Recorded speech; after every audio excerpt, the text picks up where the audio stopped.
All right. I know I'm a little late.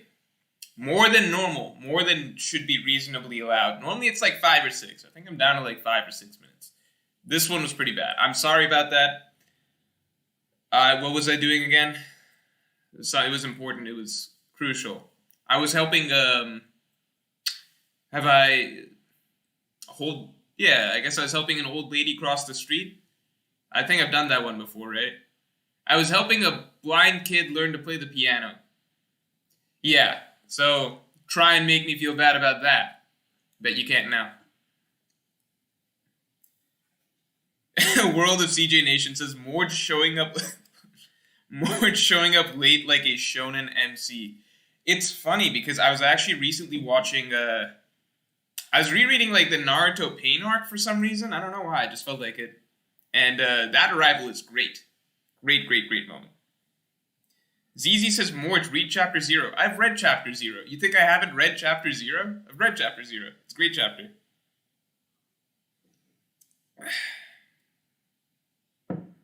Justin Holland says, you blame Luffy too much for Ace's death. I mean, okay, look, if we want to be 100% fair, obviously, it's thanks to Luffy that Ace even got the opportunity to escape, of course. It's thanks to Luffy that Ace was even in the situation where, he could have clearly gotten away and everything like that, right? Yes, it was Ace's own fault, he taunted Akainu, etc. But, no, the point, the parallel that was being drawn, obviously at that point was, you get the flashback to Luffy Ace Sabo, right? With Luffy's biggest thing being that no matter what, at the end of the day, he always needs Ace to protect him because Luffy's too weak. That is how Ace died at the end of the day, protecting Luffy because Luffy was not strong enough to stop Akainu himself. Ace had, once again, Luffy throughout that arc was being shown over and over and over that he's not strong enough. That was the conclusion that it was leading up to. And so it was very fitting that at the end of it, he once again had to be saved by Ace, protected by his big brother, because Luffy is too weak. And that's the takeaway that we got from the Marineford arc. So, yeah, obviously, I'm not trying to blame Luffy in the sense that, Luffy went, again, I listed everything Luffy did. He went to hell and back, he did everything. He did everything you could possibly imagine and more to save Ace. And it was technically enough. He did save Ace. But at the end of the day, the final issue was that Luffy was simply too weak. And that was a quote that was reiterated multiple times throughout that arc that, look, at the end of the day, if you are not strong enough, willpower alone is not enough. You need strength to back it up. And that was what Luffy ultimately had to face. Brandon King says, any manga info we can glean from new One Piece opening? I think that, I'm not one to particularly put much stock into how much the anime knows about stuff. I'm just not, how much they're slipping into openings and stuff like that. I just don't. Because I think there's so little evidence that, how often has it ever happened before that openings have shown us actual things that happen in the future? I don't know. I don't think it happens too often, if at all, if ever. I think the one thing I've seen, I was actually discussing this recently with somebody else, the Ashura Doji Denjiro, that little, there was an opening where those two were shown, I guess, one after another, and people took that to mean that Kyoshiro, at the time it was Kyoshiro, right? People took that to mean that, Kyoshiro is clearly the final Scabbard. I don't know if that's anything more than coincidence, because the anime openings, the way they do things so many times, they're just throwing characters together that don't necessarily have relationship to each other. They'll be like, okay, now we're going to show Mihawk, Dragon, and Weevil back to back to back or something like that. That doesn't mean that much. If you do that enough, then yeah, eventually at some point, coincidentally, you're going to show two characters that secretly have some dynamic with each other or something like that. You're accidentally going to give something away. Strife, I agree. Openings spoil the anime, but never the manga. That's at least what I've seen. And to be clear, people were tweeting at me stuff like, look, there's an image of Kaido attacking the Flower Capital in the new anime opening. That means the raid's going to fail. I would love evidence for that, but that's not what that is, in my opinion. I would be lying if I thought that that's that's necessarily evidence for that. Pierce Sullivan, thanks a lot. I like Frankie. He's my favorite Straw Hat. Unrelated. Unrelated. That's just a pretty random statement. I like Frankie. He's my favorite Straw Hat. Then, unrelated, who does better against Kaido? 9 Scabbards or 9 Straw Hats minus Luffy? I think 9 Straw Hats minus Luffy. You gotta give it to the Straw Hats, right? I mean, I'm still of the opinion, like, I put out a video a while back saying, like, yeah, I think that Straw Hats versus Kaido makes sense at some point. I think that that's been set up. So, I personally believe that, what do you call? 9 Straw Hats versus Kaido, they definitely do better than the 9 Scabbards, in my opinion. Just because I don't think that the Straw Hats have any weak links, top to bottom. Like, you get to the very weakest Straw Hats, right? And you're looking at, like, Usopp and Nami. Like, Nami's got, like, Big Mom's firepower. You know, she's got attacks that are Big Mom level, factually, right? Like, the weakest Straw Hat, or one of the 2 weakest Straw Hats. I guess Usopp is technically the weakest or whatever. But, like, you get to the very bottom of the list, and you got Nami who's using a Yonko's, like, strongest moves. That's pretty insane. I don't think that those Straw Hats really have any sort of weak links, whereas, like, I'm looking at the Scabbards, and I'm not saying any of them are weak, but I'm just like, how much does, like, I don't know, like, how much does Raizo really contribute to the battle? I know, like, he attacked him back with that Boro Breath, right? But that seems like a very situational, nice little plug-and-play ability rather than Raizo being strong in general. Like, I just don't, like, the Scabbards are strong. Like, I'm not trying to underplay the Scabbards, but I just feel like the Straw Hats have, like, more unique, dangerous set of abilities and stuff, and they kind of just, you can't underestimate them. You know, like, look what they did to the Tobiropo. Muhammad, and then obviously at the top end, right, then you got Zoro and Sanji, and, like, that's just above any Scabbard, in my opinion. Muhammad Isse says, how much of Wano do you think is Oda's personal commentary on Japan? The tricky thing is, so I actually, fun fact, I'm rereading Wano right now. I'm rereading Wano, I'm, like, I can't say I'm far into the reread, right? I'm a little bit of a ways through Act 1. A lot of this is what I remembered, right? So, and again, these are reasons that I think that the arc will go on longer, blah, blah, blah, blah, blah. But a lot of things that Oda seems to be setting up in Act 1, and I remember when I first did my Wano analysis of like Act 1 and 2, like 2 years ago or something like that, maybe 2.5 years ago. A lot of the things that seem to be being played up in those acts, so things like class system, traditional values, isolationist stuff.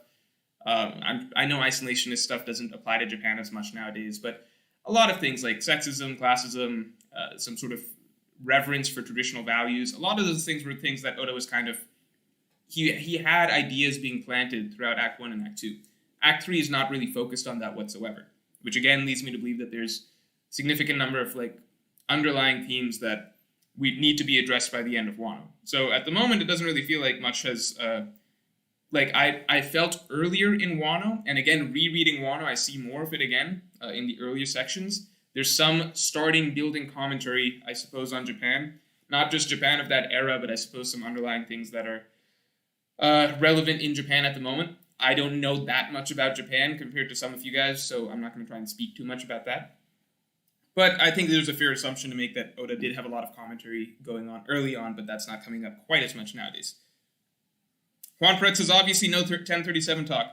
I agree, and like the stream. Definitely like the stream. Like the stream, for sure. Tall Midget Cuck Jesus says, love that name. They called me a troll when I said King would be joining the crew. Why would they call you a troll for that? After these past few chapters, I don't recant my theory. You will see, Moji Boy. All right. Thank you, Tall Midget Cuck Jesus. Justin Holland. Why is this not scrolling? Scroll down. All right. Justin Holland says, do you recall the immortal words of a beaten Alfred in Arkham Origins? Never played that game. No. You should not have done a full super chat just to ask me a very specific question for a game I haven't played. Asking me if you should have at least included the immortal words. You could have been like, do you recall the immortal words of Alfred from Arkham Origins, and then like inserted the quote, like whatever he says, like don't be a bat person Bruce Wayne, whatever the quote is. I don't know what Alfred would say. Probably something Master Wayne, I assume. Something Master Wayne. That's pretty much what all of his quotes are, right? Does he have a line in Batman history that doesn't end in Master Wayne? Probably not. Probably not. I should take a look at the Dark Knight script. It is probably all just exclusively something Master Wayne. Right? Why would he ever say something that doesn't end with Master Wayne?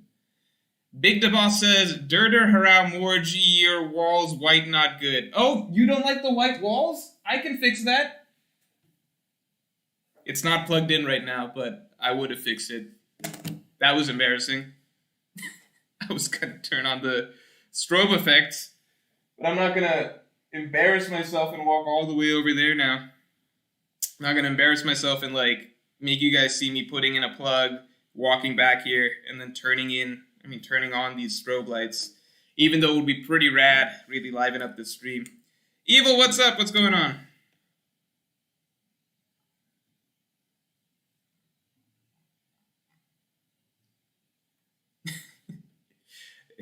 No, the white background is good. I'm seeing a lot of support for the white background. Anime Devil Hunter says Lil Wayne. Yeah, probably when Bruce Wayne was young. Alfred would probably say something Lil Wayne. But after that, probably no. Rutrakana says Morge looking like he's about to talk no jutsu us. What does that even mean? I mean, I know what it means. It's a reference to Naruto, but I do not look like Naruto right now. What does that even mean? Are people still asking about the raid gonna fail? Red X says, stop asking about the raid gonna fail. Yeah, stop asking about it. It's pretty straightforward. Question mark says the bisexual lighting, question mark. No, that's not what it was. It was cool Miami Vice lighting. And everybody loved it, but they just unanimously told me to stop. So, I don't know what to say. Yeah, white background. No, I'm gonna get a better background. Remember when I had the poster background? Is Aiden here? Is Aiden in the chat? Does everyone remember Aiden's poster? You can still buy it on the Morge store. I think it's in the link in the description. Great poster. It's beautiful. The best poster you'll ever see of One Piece. All right? You can still get it in the chat. You can get it delivered straight to your house. Sorry, there's like a thing flying around here. I would love to be able to showcase it and display it on the wall, but unfortunately, it's the poster frame fell, and I have not taken the time to go set it back up. Honey Boy K says it was stripper lighting. No, that's not what it was. You guys are trying to spin this and put a damper on my cool hip lights that really livened up the place. How to get them back? That'll show you guys.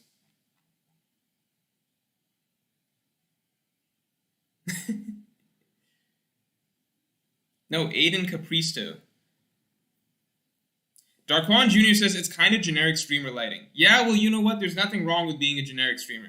But I did see what people were saying after a little bit. I was like, yeah, why am I trying to emulate that when that's not exactly what I do or kind of what I'm known for, right? T-Mac11 says, have you read spoilers? No, please do not. I know the name of the next chapter. I did see that. So I know the name of the next chapter, which gives me a guess as to what it's about. But please no spoilers in chat. Don't, do whatever you can to spoilers. Oh, Justin Holland posted the Alfred quote. He says, no, you can't, not on your own. But it's time you realize you're a man, not an island. And a man's strength comes not from just brawn and intelligence, but also from his allies, Master Wayne. Great quote. Great quote. Batman has no allies. I mean, that's not true. He's got his back. Actually, it's really funny. It's so funny because... I'm sorry, I take that back 100% because I forgot that it's actually so funny because Batman's whole shtick is that he's like an extremely, he's this isolated, closed-off personality type, does things his own way. He's in his own deep, dark shadow corner of the world or whatever, right? No other superheroes invited or whatever. And he's got this whole one-man show, sort of rogue agent vibe, rogue, vigilante, bringer of justice vibe going on, stands outside the law, doesn't work with anybody else, doesn't cooperate. But he's got literally the largest squad of buddies behind him. The Bat family is huge. It's so huge compared to literally everybody else. He's got his own mini Justice League hanging out with him. You know how many Robins there are? There is, let's see, and I'm probably going to get it wrong, but Dick Grayson, right? Dick Grayson, Jason Todd, who died, Tim Drake, then Damian Wayne. Then there are people who, like, once in a while, like, decide to be Robin for, like, a little bit. I think I might be totally wrong. Is her name, I'm not super sharp on comic stuff. I want to say Stephanie Brown, but I might be, like, totally wrong on that. Oh, no, that's a win. So then another Robin, Stephanie Brown. You got a girl Robin in there. Then how many Batgirls are there? There's, like, the normal Batgirl, like Barbara Gordon, but then there's also, like, Cassandra Cain. Then there's also, like, Huntress, who shows up sometimes. There's also, like, Catwoman, who's a friend once in a while. There's, like, a lot of different variations of these. There's, like, Batwomen once in a while. The Bat family is just absurdly gigantic. And Batman's just this... his whole thing is that he's by himself and he's alone and he broods. And running around his mansion are all of these other people. All playing Batman. All just being shittier versions of Batman. It's like Batman and 50 baby Batmans. It makes no sense. I am a Batman. I'm not like a deep Batman fan, but like casual enough that I know the names and like some stuff like that. Okay, so I'm not trying to bash Batman. It's just funny. It's objectively hilarious. Marcus Taylor says, thoughts on Akainu? I feel like I've rarely seen you talk about him. Akainu is great. Akainu is great. One of the characters I'm by far looking forward to the most in this series. I feel like even just that small little, we got a little image of Akainu as a child, right? We got to see the admirals as children, right? Akainu as a child clearly grew up in sort of some, I wouldn't say definitely a war-torn situation, but he definitely had a harsh childhood. You see Akainu as a child, very grim. He's clearly got like some, a battle-hardened little kid, all right? So Akainu's little backstory is going to be very, very good. All right, maybe the best backstory in the series. People say Blackbeard's backstory might be the best. I think Akainu has potential for the best backstory in the series. And I was a long-time hardcore Akainu supporter post Marineford, like going into like forums and stuff like that, just because I thought he was by far the coolest and most interesting of the admirals. I thought that he was the most interesting villain in the series. Yes, even above Blackbeard. I was very excited for Akainu. I think I just don't talk about him that much. I don't have a reason why. I think because how do I say this? Like, in younger days, maybe like, I guess high school, right? That's post-Marineford-ish. Marineford, post-Marineford, like, mid to late high school, basically, for me. I don't know, like, I'd go on forums, argue for Akainu. I'd get into power, because I was more into power scaling back then. I'd get into power scaling debates about Akainu. I'd be pushing him for, like, Akainu could be the strongest, stuff like that. And then I think just because, like, maybe I just talked so much about that character, now it's kind of like, now I'm actually doing content and stuff. Maybe I'm just, I don't know, like, talked enough about that character in previous years or something like that, so maybe I'll feel like talking more about him later. You know what it is? I think that when the time comes for him to actually play more of a role in the story, then I'll talk about him more. If you want to hear some stuff about Akainu that I personally think is interesting, go watch The Philosophy of One Piece. I think if you watch The Philosophy of One Piece, I think it breaks things down, in my opinion, pretty well as to what Akainu kind of represents in this world.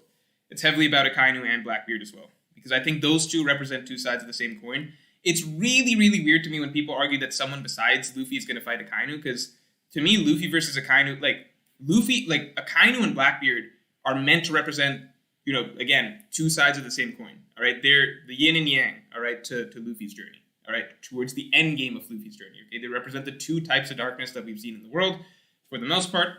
I'm not saying that either of them is necessarily going to be the final villain. I could see Im potentially being that guy that tops it, but Blackbeard and Akainu are kind of the two characters that Oda has very, very clearly and explicitly framed as kind of Luffy's final two, not literally final, maybe Im, we know nothing about Im, but two definitive final milestones that both carry a great amount of symbolic meaning and personal meaning for Luffy overcoming.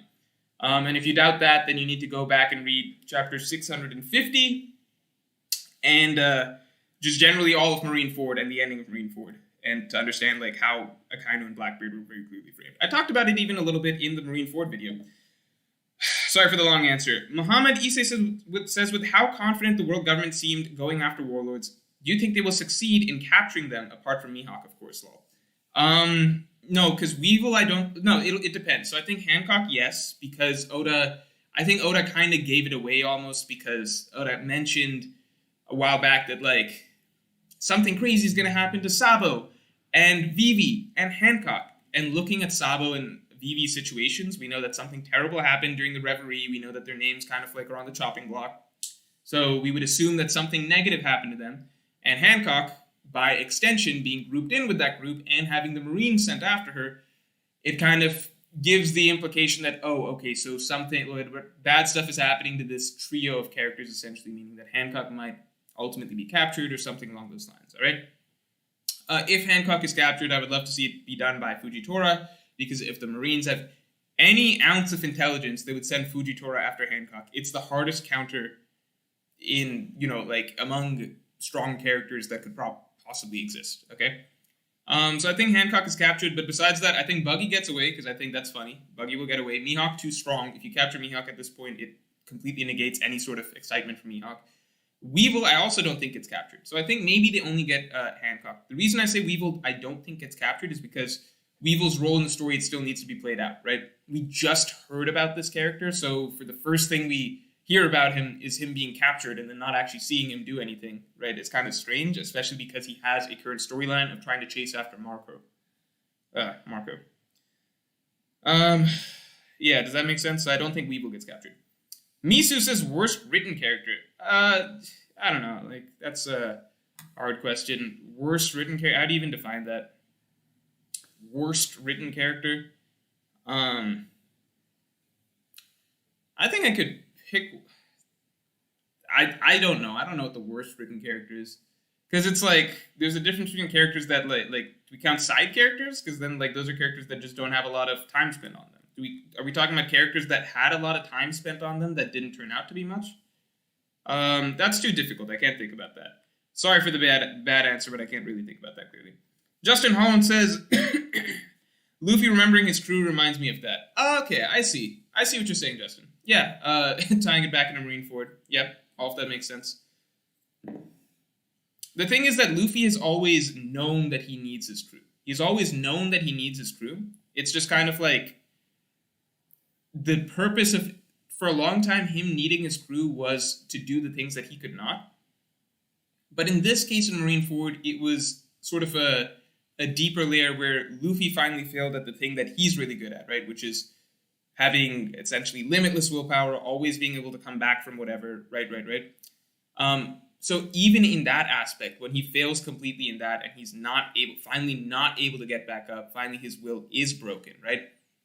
Then there's this additional value to having friends and having these bonds because they are able to fix that as well, right? So it's not just like what they can do for Luffy, right?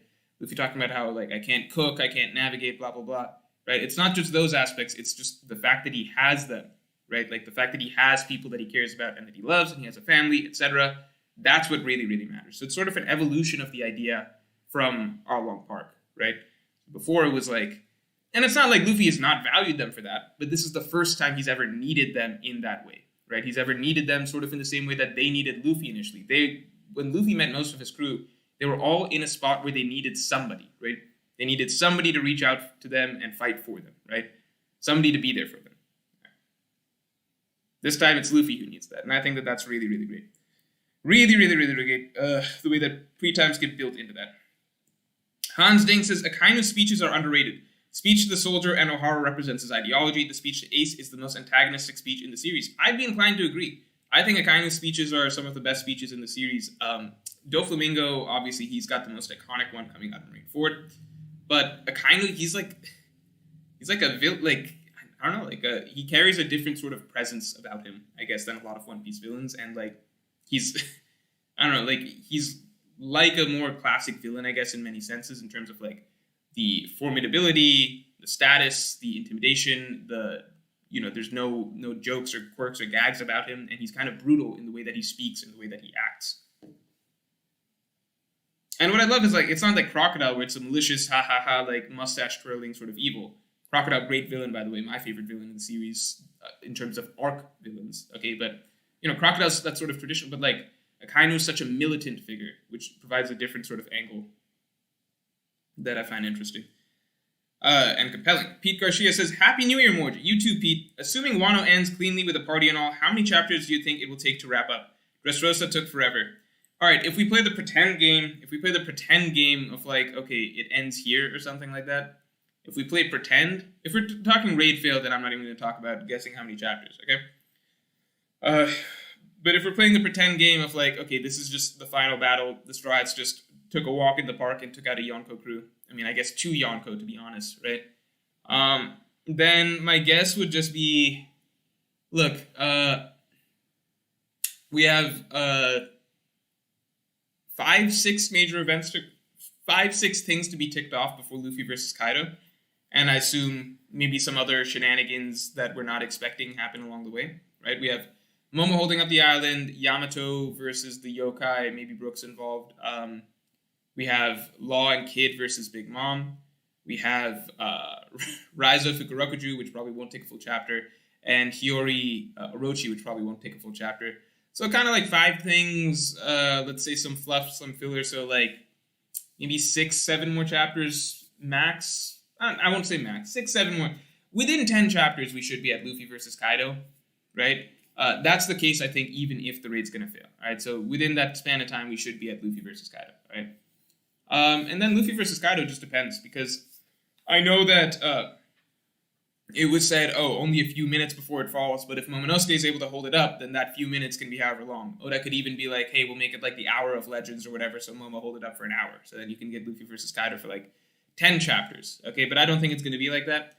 If we're playing the game of like, okay, this is where it goes down, this is where it ends, I think we only need like, I don't know, like a few solid chapters of Luffy versus Kaido. That's kind of the way that it's been going. Maybe 5, 6. I don't know if Oda wants to get ambitious with it. So I don't know, like let's say if this is the final battle, if it's the final battle, then I'd say probably within 15 to 20 chapters, we'd be at the final section of the party and shit like that. Probably some cutaway to outside world stuff before that. So let's say the party and everything like that's in 20 chapters. Checking out past arcs like Enies Lobby and how long post Enies Lobby was. I think post Enies Lobby was just about 10 chapters. So I think 430 was when the Going Merry went down. And I think about 441-ish. Early 440s was when we were getting Ace versus Blackbeard. So all of that is to say, I don't know, like, in 30 chapters, if this is the end of the arc, then within 30 chapters, maybe we should be off the island. If this is the end of the arc. If. Tittle TTs, what do you want to see out of Nami's and Usopp's fights if every Strahd gets a 1v1? I don't think that, you're saying, like, if it goes the other way. I want to see Nami rematch Ulti and Usopp fighting the numbers. Now that we have a different perspective on the numbers, so like the numbers aren't all bad, and the numbers might very well be like some weird scientific experiments that were done on them. I wouldn't necessarily want to see Usopp versus the numbers. I would like to see Usopp versus some Tobiropo. Usopp did drop that lie, a little bit ago about like, I'm the man who defeated 2 Tobiropo. I would love to see Usopp versus some, actual Tobiropo. Grizzly Adam says, Akainu has magma powers because they will allow him to patch holes in the red line, making him the ultimate obstacle to true freedom. Oh, that's like an interesting idea. That's a really interesting idea. I love that. Really interesting idea. I mean, like, it would be kind of funny because he's kind of just like a handyman walking around, like, just fixing holes in the red lines. Like, no pirates are going to be making the One Piece on my watch. But I like the potential idea of it if it's done well. Yeah, that's an interesting use of magma. 0000 says, Hey Moch, how do you think Zoro will win over the samurai? Will win over the samurai of Wano after the raid fails? I think through strength, the same way that that Odin had to win over the samurai. Odin won over the samurai largely through like the main ones, right? I mean, strength and like good-heartedness, right? Like Kinemon was indebted to him, right? I guess when I say strength, I'm probably just thinking that's not true. Yeah, I said a false statement just now, right? For most of the samurai, it was a mixture of Odin's good-heartedness, his kind-heartedness, and his strength, right? So I like to think that if Zoro is going to win over the Wano samurai, there is some scene associated with him as a character that would lead them to want to follow him. Because look, guys, you know how many times over the course of the series it's been hinted at and hinted at and hinted at that Zoro has the potential to be a good leader, right? Like, that's a common question coming up. Why isn't he the captain? He seems like he could be the captain. You don't seem like a man who would follow others.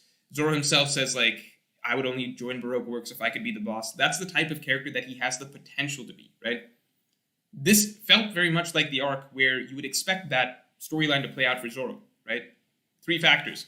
He starts off the arc talking about that, right? I'm going to round up the samurai of Wano. 2, the parallels to Odin, right? So Odin being a similar type of figure who should have stayed behind and led, but he chose more so to go do his own thing, right? Odin always wanted to do his own thing. Whitebeard even said, you don't seem like that type of guy, right? Like to just walk around, follow me or something like that, or Odin always wanted to be on his own. But Odin ultimately realized his responsibility should have been to stay behind and lead, right? 3, Zoro's quotes basically throughout the arc of like, oh, too many leaders, we don't need too many leaders, I'm just gonna chill, sit back. And then 4, Zoro developing Conqueror's Haki this arc. And 5, Zoro turning out to be like a Shimotsuki descendant possibly, so possibly an important figure in Wano. To me, there's so much potential there for like, if Oda is ever going to deliver on this sort of build-up and setup surrounding Zoro's character, that like there's one final stage of growth that makes sense for Zoro as a character, which is that, not just being, that second guy, not just being the guy who sits back and lets Luffy lead, but actually turning into a leader figure himself and taking the reins himself for a bit. Wano seems like the arc to do that. So again, that's another reason I believe that there's more to this arc. Like, I won't say clearly more to this arc, but to me it just seems like natural, like all the groundwork is there. Like, Zoro got Conqueror's Haki this arc. He said he's going to round up the samurai of Wano. Like, he's already commanding respect there. He's a Shimotsuki, possibly. Like, he's already been dropping quotes about, like, hinting at that. I don't know. So I don't know how he would win them over, but he's obviously strong enough. So I think just some final display of, like, his character and the type of person he is, because Zoro's able to inspire people very easily. He just doesn't tend to do that that often of his own volition. Oh, Princess Fako, back with the Celestial Tribute. I appreciate it. What is all this power scaling? No One Piece character can beat Goku, so it doesn't matter. Goku greater than Luffy. That is true. That is true. No One Piece character can beat Goku. So Goku is a far better character than Luffy. 100%. I saw a funny... Actually, I'm not going to bring it up here. Not going to bring it up here. I was going to reference a funny video that I saw. But then I was like, if I mention it, that people will go watch that video and stray away from the stream. So guess what? You're never going to find out what that funny video I was just thinking of was. Tittle TT says, did you read Sandman's post that Kaido's name written in kanji can be translated to Joy Boy or Strong Kid? Yeah, I saw that, and I was confused as shit, because I was like, the Wano arc has been going on for like years and years. We've known about Kaido for so long, and we've known about Joy Boy for so long. I don't get, like, how does it take so long for this type of information to make its way over here? Like, have Japanese theorists... Where's Yudoron's video on this? Why isn't Yudoron talking about Joy Boy being, like, Kaido being Joy Boy? How, like, what are they doing? Like, if in your language, Kaido can be translated as Joy Boy or Strong Kid or something like that, like, this is insane to me. How... Am I crazy? How's this? Like... Why is this taking so long for us to find out about this? This shouldn't be new information. My thoughts on it, I suppose, if I'm going to share my thoughts, are just that that's cool. I think it'd be really cool if Kaido turned out to be, like a potential candidate legitimately for Joy Boy, or if a lot of signs pointed to Kaido. But like, I think the more likely option, obviously, is that it's not Kaido. But this is kind of an arc where he's gonna have to come to terms with that. Like, we don't know fully. Like, maybe Kaido's already come to terms with that he's not Joy Boy. Maybe he still believes he's Joy Boy. We don't know, right? So, we have some hints at how he thinks right now, right? He doesn't think that Luffy's Joy Boy. So does he still think that he's Joy Boy? He knows that he has to be in Wano for a specific reason. He told Yamato that, so maybe he thinks he's Joy Boy for sure. I don't know. It's interesting. Definitely interesting. Kaido's flashback is going to be amazing. Will Shiki be in Kaido's flashback, or will he be in the Rocks flashback? What do you think are the chances of Shiki returning in the current timeline? Here's what I think. I think that the Kaido flashback and the Rocks flashback could very well intermingle, similar to how the Odin flashback and the Roger flashback intermingle. Because I think it's possible, right? Because Kaido's start as a character, really, it is as an apprentice on Rocks' ship. right? We know that Kaido knows some information about the true history of the world. Where could he possibly have learned that? It seems like rocks would be the only source of information that makes sense for him because Kaido can't read the poneglyphs. It's not like Big Mom really knows that much. Who else would he have gotten the information about the nature of the world from, huh? Unless it's from, like, the Oni tribe, and the Oni tribe, I've always known information about it. But in that case, we would probably still start off with Kaido's youth, right? We started off with Big Mom's youth. We started off with Doflamingo's youth. Even if you want to really stretch Lucci, we started off with... you can't really... That's too much of a stretch. Lucci didn't really get a flashback. But, like, we tend to see these characters in their youths. Youths? In their youths.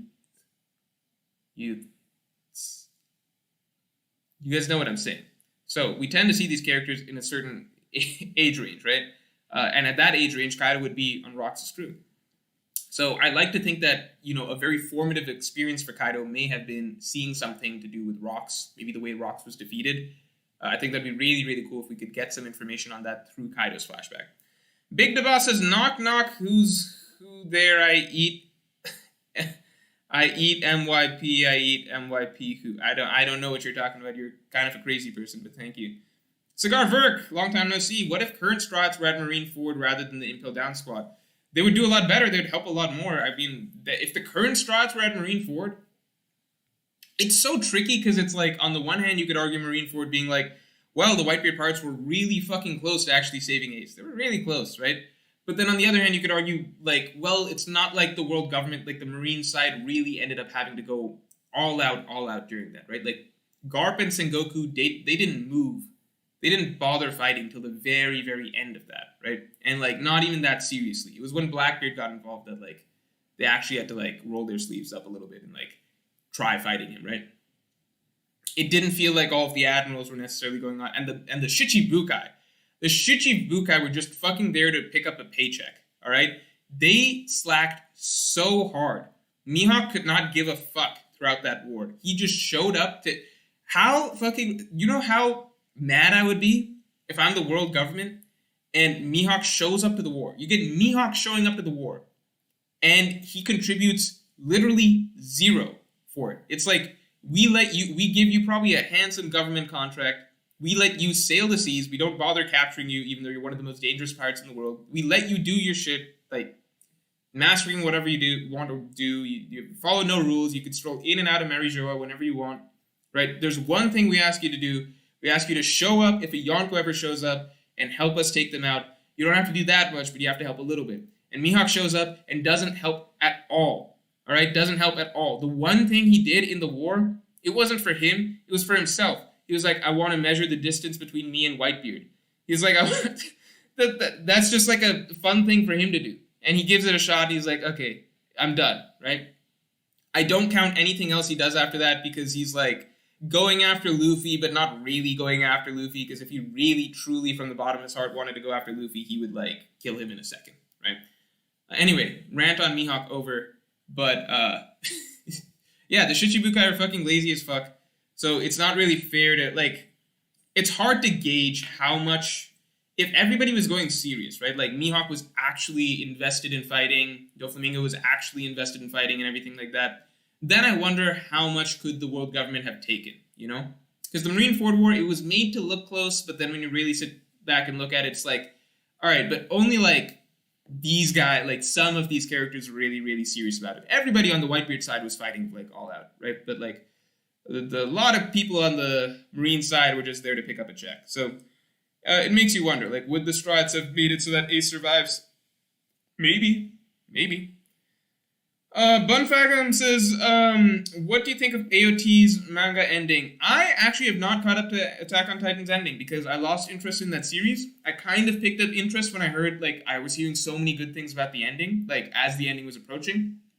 Then the final chapters came out, and I heard everyone just bashing the series, calling it the worst ending of all time, all sorts of terrible things. I'm sure there's some exaggeration there, but you never know. So for me, you know, my interest in Attack on Titan was very high at one point in time, like years and years ago. Then it fell off. Then I'm hearing so many good things about the final arc, etc. I'm like, okay, I'm going to catch up. I'm going to binge it when it ends. Then I hear terrible things about the very, very last few chapters. So I'm like, okay, just probably not going to pick it up again. So I have no opinion. Sorry. No way, Jose. Great name. You think Kaido is going to earn Luffy's respect once he beats? Kaido is going to earn Luffy's respect once he beats him? If Luffy doesn't already respect Kaido, that's hilarious. But, like, Kaido will acknowledge... Oh. I assume you mean Luffy will earn Kaido's respect once he beats him. Like, Kaido will acknowledge him and is going to sacrifice himself fighting the Marines and world government. So you're saying, like, something along the lines of, like, Kaido realizes, oh, Luffy, you're Joy Boy all along. I'm going to sacrifice myself, etc. for the cause of you bringing the dawn of the world. That's actually a cool twist I'd never heard of. Like, that's better than some of the jokes that people are making than, like Luffy and Kaido will become friends and Kaido's going to join the crew. Like, people are joking, obviously, but, like, some people unironically are saying, well, what if Kaido became an ally, right? The way you said it, which is, like, Kaido following the sort of, like purely out of respect, probably some of Kaido's own desire for a grand death, a death that would have some meaning or something. Maybe, like, he goes out trying to help Luffy or something, because he thinks that it's helping the dawn of the world. Not because he likes Luffy as a person, but because of what Luffy represents and the respect he's gained or whatever. You know, that's an interesting twist. I don't know if I would like it or dislike it till I actually saw it. Atras says, hey Morge, love the Marineford video. Thanks, man. It makes me think that if Sabo dies, it could lead to Luffy getting the Mera no Mi, becoming a double Devil Fruit user like Blackbeard. It was a popular theory at one point that Luffy would be getting the Mera no Mi, and that there would be a way for him to actually eat it and use it and upgrade, similar to Blackbeard, because Blackbeard could have 2 fruits, so therefore why can't Luffy? That was a theory way back. It was a theory, I won't lie, like, I liked it. I know at this point it's like, that's so ridiculous, blah, blah, blah, but keep in mind, like, Sabo had not re-entered the story at this point. Luffy was fighting in the Colosseum for the fruit. We still didn't know how Blackbeard's able to eat multiple fruits. And keep in mind, at this point in time, people don't remember this, but back during the Punk Hazard, Fishman Island, Dressrosa days, before Gear 4th was hinted at or confirmed or anything like that, most people believed that Luffy should not be anywhere close to Doflamingo in strength. Most people believe that Luffy is not as strong as Doflamingo. It makes no sense for Luffy to be able to hit that level so fast, stuff like that. Like, you have to really take yourself and put yourself back in that time frame, because most of the dialogue back then was that, yeah, it'll be like, you know, Luffy and Law together going all out, they might be able to be equal to Doflamingo, and it'll be a team effort. And it's true, it kind of was a team effort at the end of the day, but at the same time, nobody expected that Gear 4th Luffy would just be stronger than Doflamingo straight up. Nobody expected that. We didn't even know yet if Gear 4th was a thing. Okay, so all of that is to say that for a lot of people, like, Luffy's power-ups post-time skip were impressive, but we kind of weren't, nobody knew how to gauge him, right? Until Luffy really went Gear 4th against Doflamingo, nobody back then knew how to gauge him, because Luffy was beating up on, like, Horty, who we couldn't compare to anybody. We were just like, okay, he can beat up Horty, that's impressive, he can do some impressive things, he's got Haki and everything down. Punk Hazard, you know, we don't really see him against anyone strong, we see him against Caesar. And even like Chinja, we don't really get a gauge. Like, for a long time, it looked like Luffy was basically at best about equal to Law, maybe a little ahead of Law, but that was kind of where we were putting him, right? And that was not an unpopular opinion at the time. It was definitely the minority opinion that Luffy could take Doflamingo, like, solo, all right? Because it's kind of like going into Wano. Most people did not think that, oh, by the end of Wano, Luffy could go toe-to-toe with Kaido solo, right? Go back to Act 1 opinions on Luffy versus Kaido. Even before Kaido one-shotted Luffy, most people were like, oh yeah, there's no chance that Luffy's anytime till like the final chapters of the story or some shit going to be capable of fighting someone like Kaido 1v1, right? Long way of saying, basically, a lot of people did feel like, oh, the Mera no Mi is being introduced at this point because that's the next big power-up that Luffy's going to get that's going to get him to that next level where he can fight someone like Doflamingo straight up or something like that. Turns out Luffy didn't need it. He had Gear 4th, which was way, way, way better. Fizzy Ricksta91 says, why do you think Blackbeard wants Moria's Devil Fruit? I think it might be interesting. He might want it to get his zombie rocks. He might know where he is buried. That's a great idea. That's really cool. I think it'd be a tragedy, though, if Moria was killed, because Moria's not a bad guy. He's not that bad of a guy by any means. Like, what's the worst shit that Moria's done? Moria hasn't done that much. Like, Moria's not like Absalom is a straight up, he's a sexual predator. He's a rapist, right? He basically uses the invisibility ability for kind of like the worst shit you could probably use the invisibility ability for, right? So Absalom dying, that's no big loss to this world. But Moria wasn't that bad of a guy. Like, as far as pirates go, Moria kind of just did his job as a Shichibukai. And let me say this in Moria's defense, all right? I look at the Marineford War. I see the Shichibukai. 5 pirates who have been given the ultimate luxury, right? Not 7. 5 showed up, right? 5 pirates given the ultimate luxury of being allowed to be pirates and literally do whatever the fuck they want on the seas for however long. The perfect ideal contract, right? All they have to do is show up once in 20 years to fight the Yonko, right? That's all they have to do, okay? What I saw, as I said, Mihawk not trying, Hancock actively sabotaging the Marines' efforts, all right? She was a literal net negative in the Marines' efforts, all right? Made it actually harder for them to defend Ace because she was fighting on the other side during it, all right? Doflamingo not trying, all right? What else do we got? Kuma, programmed to try, so he tries, all right? That's fair, okay? But, at the same time, he's secretly a double agent, so not the best stuff. You know who showed up to do work? You know who showed up to try? Moria. Only Moria. The only Shichibukai that's actually doing his job. Only Shichibukai that was actually trying during the war, okay? He took it seriously. He was like, I'm going to try and take out Kiryu. I'm going to try and take out Jinbei. Right? He's actually putting in effort.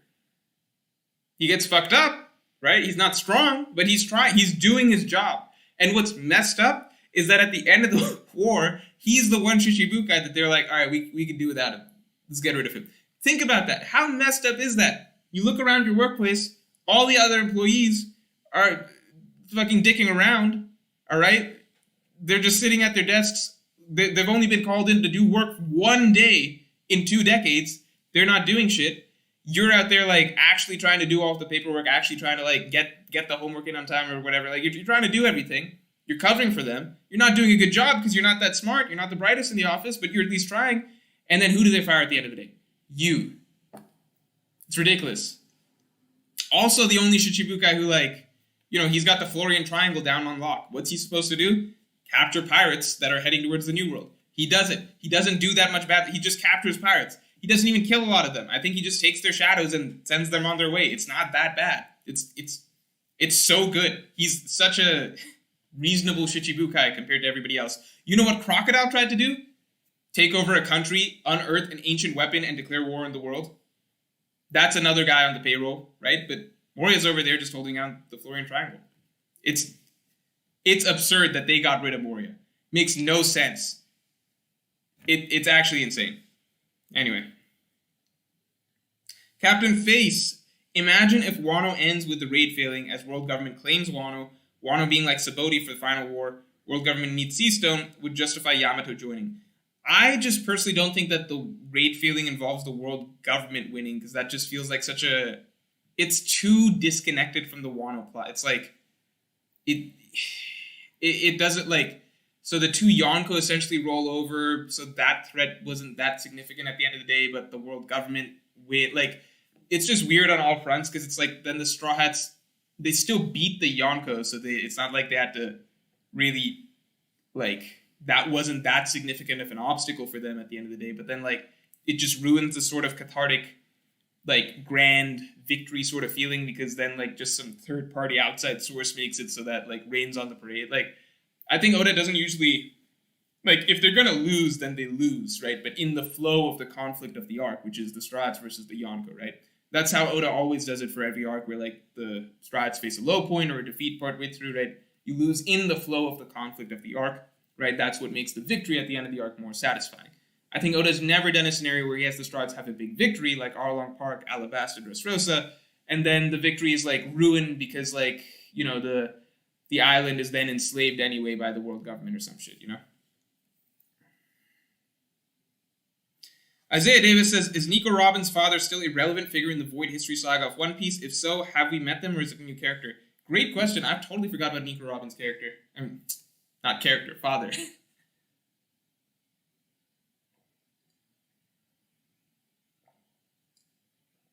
Robin's father, I like to think that Robin's father would... I just don't know. I don't know if we need a Robin's father scene. I don't know if we need Robin's father. I would like maybe like a little snippet or explanation of maybe what happened or something, or where he's at, but I don't know if we need Robin's father. Muhammad Isse says, lol, Morch, did you see Grand Line Review's video on you? I saw his his second channel video that he did on me. So the like, I don't really know what to say to it because I did see it and I was really confused because I was like, what? Why did Grand Line make a video on? I was just confused. I was just like, he's calling it a cult? It's not a. This is like the most tame thing in the world to be called a cult. So I was just like, okay, let me take a look. Because I didn't expect it to be bad because, like, Grand Line and I are cool, right? Like, we have a bit of a bet for the raid feeling and stuff like that, but, like, we're on good terms. I like the guy. So I was like, okay, I don't know what this is. So I did go in, like, a bit weary of it. I was just more so confused, like, why he didn't message me about it or, like, mention it to me in any way prior. I was like, if you do a video on me, then probably give me, like, a heads up or something like that, right? So I watched the video, and I actually thought that, like, it wasn't, like, a mean video by any means. I think it's more so just that, like, from his perspective, I guess, it's more so just, like, I don't think I fully, like, I think he just wanted to talk about the raid failing phenomenon, but I think that he just took some, like, I guess, you know, YouTube liberties with exaggerating kind of how much of a phenomenon it really is, because it really is just more so just, like, you know, just believing in a certain theory in a fandom about a story, right? It's not nowhere near, like, cult status. So I understand the desire to kind of, like, exaggerate, I guess, a little bit, or use a bit of hyperbole kind of, and, like, try and turn it into, like, this crazy movement or something like that. But aside from that, he didn't really say anything negative or mean about me. And, like, I think he acknowledged both, like, the good and the bad of, like, okay, so on the one hand, if it goes this way, on the other hand, like, I wonder what other effect it's having for the channel or whatever. So I was like, okay, like, nothing new from my perspective. You know, it's just more so, like, I was surprised that he didn't message me or anything like that about the video. And I considered messaging him, but then I forgot about it, and now you reminded me. So I might message him about it and just be like, well, why are you calling it a cult? What's going on? Like, I get it. I watched the video, so I get that he doesn't mean it's a cult in that sense or whatever. But I was just like, I get that he's also doing, from what I saw, because I saw he did one on teching later, right? I saw he did one on teching. And then I was also going to message him because that kind of reminded me, but, like, I keep forgetting and putting it off. But I guess he's just doing videos on other One Piece YouTubers. So, like, if he is, then that's, you know, he's probably just finding something to talk about for each one of them. And in that case, like, he wanted to talk about the raid failing with me. And in that case, like, he wanted to make it more interesting. Therefore, he's like, okay, cult or something like that. So, I don't know. Isaiah JD says Dofi messed with Jozu. Yeah, that's like for fun, for shits and giggles. He's not, like, actually, like, out for blood, like, out trying to kill people. Oh, says, hi, Dad. After Little Garden, Luffy, Usopp, and Sanji all told Vivi they had never been sick before. To her being incredulous about their bodies. Given Sanji's reveal, does this imply something about Usopp? I wouldn't read too much into it. I think it's more so a gag moment. I think it's just a gag moment.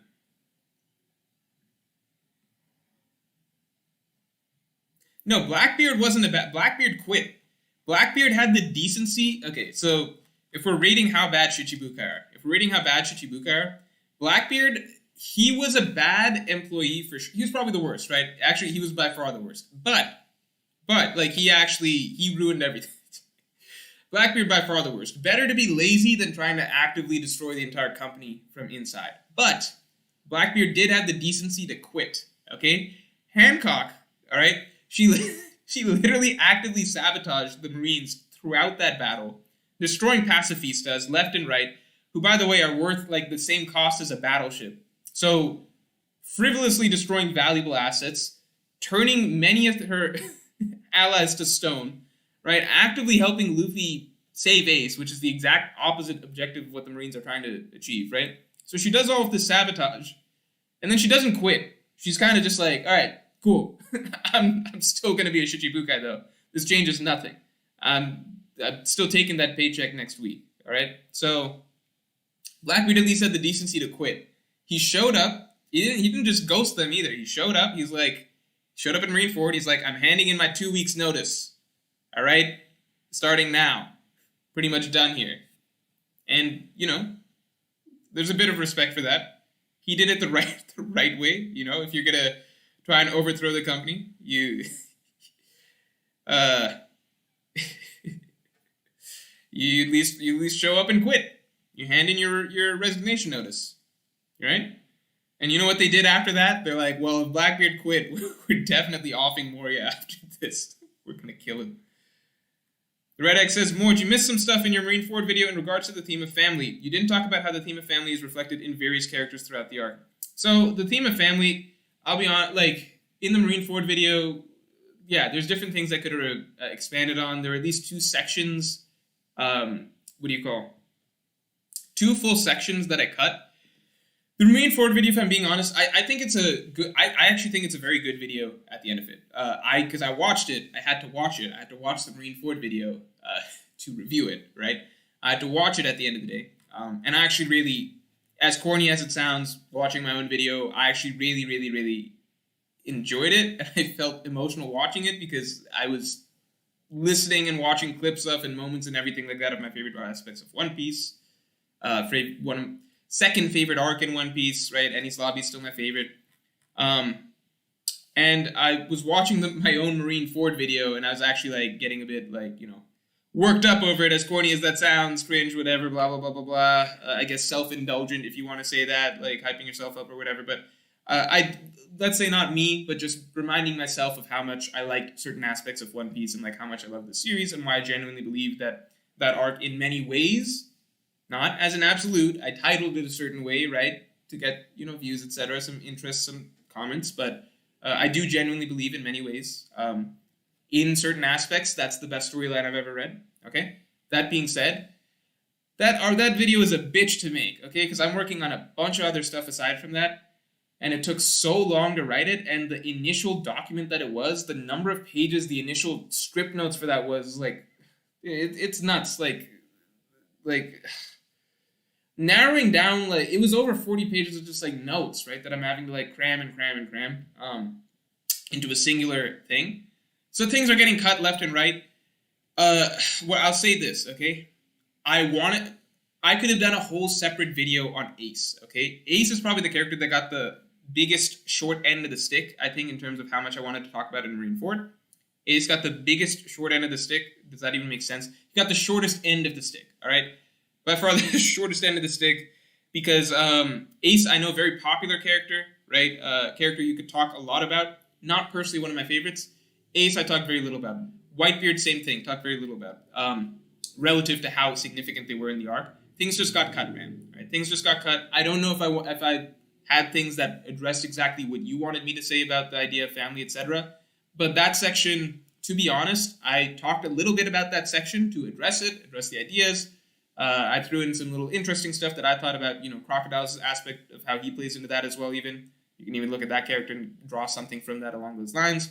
But what I wanted to get more to was the discussion about freedom and the path to freedom and what, like, the Marineford arc really illustrated about that. I was more Luffy-centric throughout that video, okay? So I was more Luffy-centric throughout that video, so maybe that's why the family section could have used a little bit more, but it is what it is, right? Video's over, it's done with, not going back to it. At the end of the video, I do think I was a bit too Luffy-centric in retrospect because I probably cut a little too much of some other stuff and kept too much of the first half. The first half being, I think, a lot of discussion of, like, sort of the Luffy's journey, how Marineford broke the hero really, really well. I thought that that was a very, very important aspect to talk about. I do think, in retrospect, that I did not need that much time talking about it. But it's just like, as things are being cut left and right from the notes section, things falling to the cutting board, etc., right? What happened is I probably cut too much from certain parts of it, and then from one part of it that could definitely have been a little restructured and shortened down to keep the same key points, but flow in a manner where I'm not having to repeat certain points, right?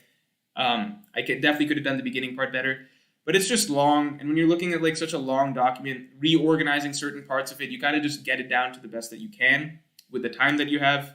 And then, that's basically what it is. So I still think that the video is really good. I personally think that the video gets better and better as you get towards the end. So I think that's a strong point. I personally find the ending section the most interesting because that ending section, talking a lot about the symbolism of the series that came out, that you kind of keep getting on a Marineford.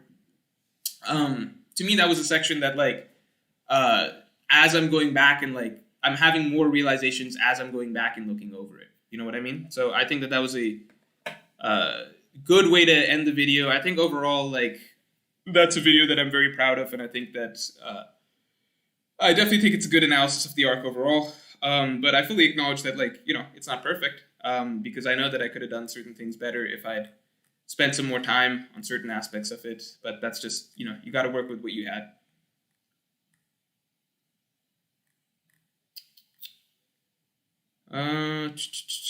Where are we at? Sorry for the long discussion about my own video, but, it is what it is. The pirate hero says, you skipped like 5 supers starting from @Paul. All right, let's get back. Sorry, hold on. We got to open up the tab. You guys know the tab I'm talking about, the supers tab.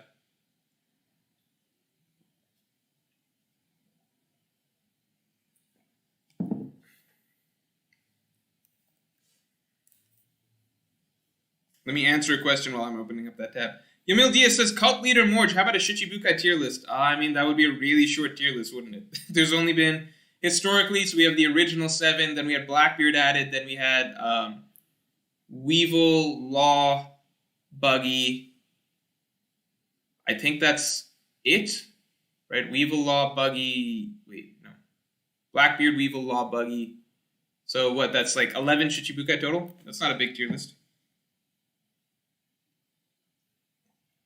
Anime Devil Hunter says, hey Morge, did you read the latest chapter of Black Clover? Magic Knights are going to get wrecked. I'm hoping Tabata and Black Clover have a great year. What's happening in Black Clover right now is what I would love to see happen. Like, I know people will make fun of me for talking about Black Clover, but I'm not saying the series is amazing or anything like that. All right, I'm just saying it's enjoyable. And I think that the current beat that the Black Clover arc is at is a very interesting, it's an exciting section of the arc. We have some, this is a, there's an element of dramatic tension being introduced here that's, pretty significant and heavy, and we don't know how the main characters are going to deal with it. And suddenly everyone's on the back foot, and everyone's scared, and everyone's worried. Obviously, the final page of that chapter kind of tries to turn the tides a little bit, but we'll see how that goes, right? That's all. I just asked for a little bit of that out of Wano. That's it. Nothing crazy to ask for, in my opinion. Pat Wrong, thanks a lot. Appreciate it. Hold on, I'm opening up the Supers tab. I'm going to catch up on the ones I missed. Cigar Verk, thanks a lot. Do you think people are not liking Wano compared to Marineford because most of them have binged Marineford's weekly? I remember it being slow, off-panel fights, and rare 1v1. Look, I don't know. I think that people, I think with Marineford, you can... Okay, so it's a few separate things to unpack there, right? Let me address Marineford first. So Marineford, it depends, because Impel Down week to week was a very exciting arc. A very, very exciting arc, right? Extreme, like, I won't say like every chapter something crazy was happening, but like, we got a lot of good moments out of it, okay? Build up to Marineford, extremely exciting, okay? Now Marineford, where it was a little slow and people found it not as exciting was the middle section, all right? Keep in mind, Marineford as an arc, all right? Marineford as an arc was, what do you say? Let's see. It was 30 chapters, 550 to 580, okay? I'd say the middle stretch of 10 chapters, people definitely found it a little slow, myself included, because there were so many double page spreads, right, and skirmishes going on, so it could often feel like not a lot is happening, right? Binged, obviously, different story. However, the beginning sections of Marineford, right, so the opening chapters with Whitebeard unveiling his fruit, the commanders like Mihawk attacking, Kizaru, Marco, etc., those chapters were insanely hyped. As hype as anything you've ever seen in One Piece, and the reaction to that was huge, right? So the beginning chapters when things are starting, right? And we're beginning to see characters' abilities and everything like that, extremely exciting. Stage set, extremely exciting. The reveal that Ace is Roger's son. There was not a single week for like the first several chapters of Marineford that weren't like god tier chapters, okay? Now, that's the beginning. Middle, sure, things slow down a little bit. The ending. I don't know, you might be talking about like the middle section of Marineford, but chapters 573 through 580, all right? The final section of Marineford, I think most people who accurately remember it would say that's the best week-to-week reading experience you could ever have of any series ever. The ending chapters of Marineford, greatest stretch of chapters that I have ever read of anything. okay? Because the roller coaster of emotion. This is actually a section that got cut from the Marineford video. The roller coaster of emotions that Oda pulled out for that, and the number of, like, not just big twists, but arguably some of the largest, most dramatic, like, entire narrative-changing twists that were pulled out over the course of those few chapters, is like, there's Enies Lobby is my favorite arc in One Piece, but there's no section in Enies Lobby that's, like, close to that. There's no section in One Piece that's ever come close to that. Ace's death, biggest twist in One Piece by far, most iconic moment in One Piece by far. Whitebeard's death, probably a really close second, right? Whitebeard versus Akainu, the most exciting fight in Marineford, and for a long time, probably one of the most exciting, like, little skirmishes in One Piece period. Blackbeard's arrival, Blackbeard Pirate's arrival, huge twist. Blackbeard getting the Devil Fruit, Whitebeard's flashbacks to Roger, right? Blackbeard getting Whitebeard's Devil Fruit, and then Shanks' arrival. There's nothing in One Piece close to that roller coaster of emotions. Like, so I don't know what you're talking about exactly, but like, there's like, you can look at that stretch of chapters, and each one of those chapters is like the best One Piece has probably ever been, right? Like the best One Piece, like iconic moment, like mind-blowing twist after mind-blowing twist, right? Like, it was almost draining by the end of that. Like, people were just like, oh my god, like, how much longer, like, what's going to happen? Like, it just felt like we had gotten 8 climaxes to that arc in a row. So, I don't really know what you're saying about that, but like, yeah, there's probably a section in Marineford where weekly was kind of slow. Now, flip side. Wano, the binged versus weekly argument does not work, okay? Wano will obviously be better binged. Obviously, it's going to be better binged. Wano, like, nothing's going to be, like, obviously you're going to, if you binge all these chapters together, it's obviously going to be better than you know, weekly, all right? So, but that's not relevant. Of course, Wano is going to be better than Wano when it's binged versus weekly, but I'm not comparing Wano weekly to Wano binged. I'm comparing Wano binged to like Enies Lobby binged, or Alabasta binged, or Marineford binged. And the simple difference is that no matter if you binge it or not, certain elements are simply not there in Wano. The tone of the recent chapter does not change. The tone of Luffy versus Kaido doesn't magically change when it's binged, right? Like, tone doesn't change when it's binged. Like, you can go back to Whole Cake Island, and many were not enjoying the latter sections of Whole Cake Island because they were slow, etc., right? But that wasn't because the tone was off, right? We could all feel that the tone was deathly serious. The stakes were deathly serious every single chapter. The tension was there every chapter. It's just we were kind of getting bored of it, and we kind of like, it's being, you know, dragged out too long to some people, maybe the pacing off or whatever. But like, when you cut back to Luffy versus Katakuri, you know you're in for like the heaviness and the seriousness of the characters is there. So you cut back to Wano, it's mostly panels of being like, we're beating the Beast Pirates because we were never really losing to the Beast Pirates. We're gonna win. Luffy's fighting Kaido on the roof. He's gonna, like, that's just never gonna change. And there's not really a low point or sense of you know, defeat or midpoint of the arc anywhere. Like, there's a clear section missing to Wano, right? So binged, yeah, it's gonna flow better because, like, obviously it's gonna be better binged. It is. But I'm not comparing Wano weekly to Wano binged. I'm saying read Wano binged, then read like 10 chapters of Water 7, and those 10 chapters of Water 7 are gonna blow away anything that happened in Wano, because those 10 chapters of Water 7, like, you can look at anywhere in Water 7, you can look at like the Luffy Usopp conflict, you can look at Robin leaving with CP9, you can look at Robin's flashback, you can look at the scene trade stuff. Like, all of those sections have like significant emotional stakes, like storylines for the characters that are meaningful, conflicts for the characters that are meaningful. There's an air of heaviness, mounting tension, suspense, like the story's building on something, right? That's not Wano yet, until the raid fails. So let's just stick with it, wait for that to happen.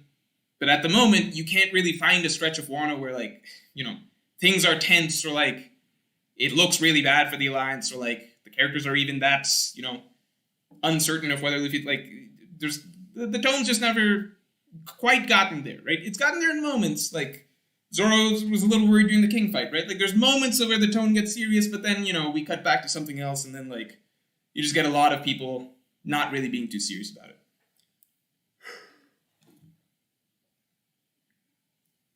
Will the cut material be in separate videos? It depends. Phantom Greyfire is asking if it's going to be for patrons. I still got to sort out the Patreon situation, how I want to do that stuff. But there's definitely one section that I want to save for another video, and then part of it's going to go into a video I want to do on story structure at some point down the line. At some point down the line. So more likely stuff will get cut and saved for other videos, but some stuff I can save for a Patreon podcast. Let me see. Oh yeah, I was pulling up the supers in a separate thing. Let's take a look. Let's take a look.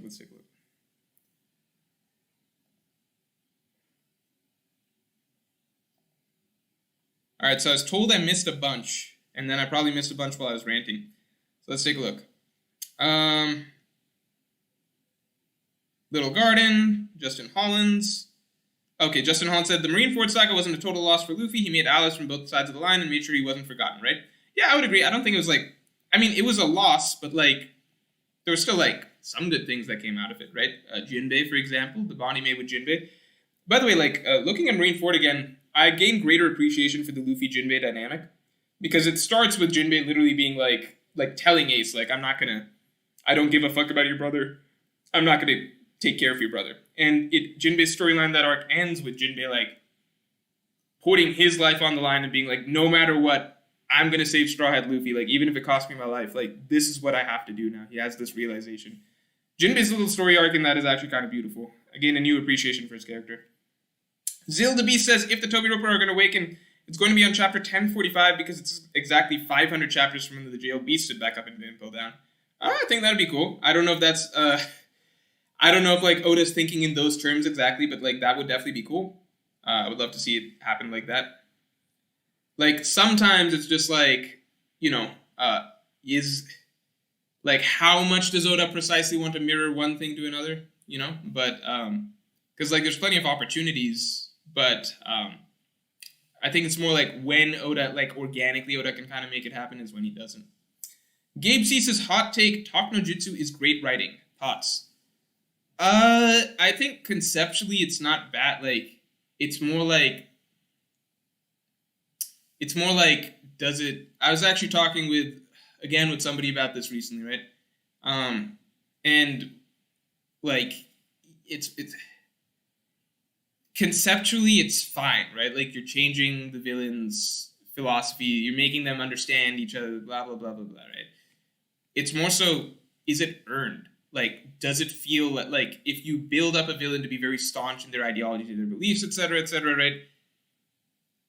Does it feel earned for just a conversation with a 16-year-old kid to make them realize, oh, you know, me starting a world war, not a good idea, I lost my way. Like, that's sort of the thing, right? It's not, when people joke about Talk no Jutsu, it's generally how it's done, right? We all want great, powerful, you know, dialogue between the protagonist and the villain, right? Many people, like, especially if, like, the story builds around it properly and certain events play out in a certain way, many people are even open to the idea that, like, you know, the hero can actually change the villain in some ways, okay? But to just, like, the levels of corniness or cheesiness are kind of like naivety you feel like reading a story where, like, suddenly a lot of the villain's, like, story or philosophy, etc., it's just, like, evaporates because of a conversation. It just feels kind of weak. Because, like, you know, I've said this example before, but, like, Hitler at some point, you know, he has partway through World War II, he runs into this 16-year-old kid with a lot of pluck and a lot of guts who shows him that, you know what, through this conversation, I've realized I went down the wrong path. Maybe I shouldn't have done the Holocaust and tried to take over the world, you know? Maybe I had to rethink some things about my life. You know, it's just like, it to do it well would require so much more than the way it happened in Naruto, basically. At least in my opinion and the opinions of many readers that followed that series. You know what I mean? That's why it's made fun of, right? Like, so I kind of, like, I have seen some people being in more recent years being like, we shouldn't make fun of Talk no Jutsu because it's actually, like, really, you know, more meaningful or substantial storytelling to have the villain come to an understanding with it, you know, that type of thing. It's like, that's not the problem with it, though.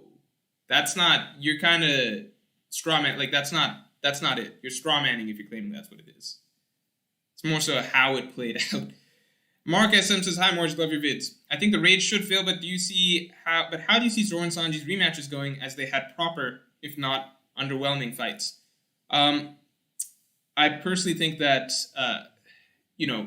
we did not see really awakening from King and Queen, so I think that can definitely be pulled out. I have other ideas, but I would rather not. Let's say that, like, how do I say this? It's one of those things where I'd rather not, like, go down a further rabbit hole. That, like, let's see first if things go bad for the raid first, before I start putting forward more things that I believe will happen in terms of, like, the direction of their next fights. Because I think the things that I have to say about what Zoro and Sanji is potentially, like, the second time that those things come around might be a little, let's wait a little bit before we talk about those type of things. Zilla DeB says, what is your favorite One Piece gag of all time? Great question. It's so easy to answer this. The Duval gag. So fucking good. Like, it's hilarious. It's actually, like, because I took a break from One Piece post-Thriller Bark a little bit to let chapters accumulate. I come back in. I hear, like, that, the Strats, like, because I'm reading, like, forums and stuff like that, so I'm kind of peeking, like, what's going on in One Piece right now. I hear that there's, like, some theories going around about an old villain of the Strats who's resurfaced, who's, like, they're trying to guess the identity. So many theories going around. I saw Arlong thrown around. I saw Jin thrown around. I saw so many things. I read the chapters. We get to it. And it's the best gag in One Piece instead. And it feels so right, because it's like, it's just a nice, easy, breezy, in the middle of a, in-between arcs sort of a little gag. So you feel okay at having been duped. It's all okay. Paul says, how is Zunisha's strength compared to the Warlords? Too hard to compare. Literally too hard to compare.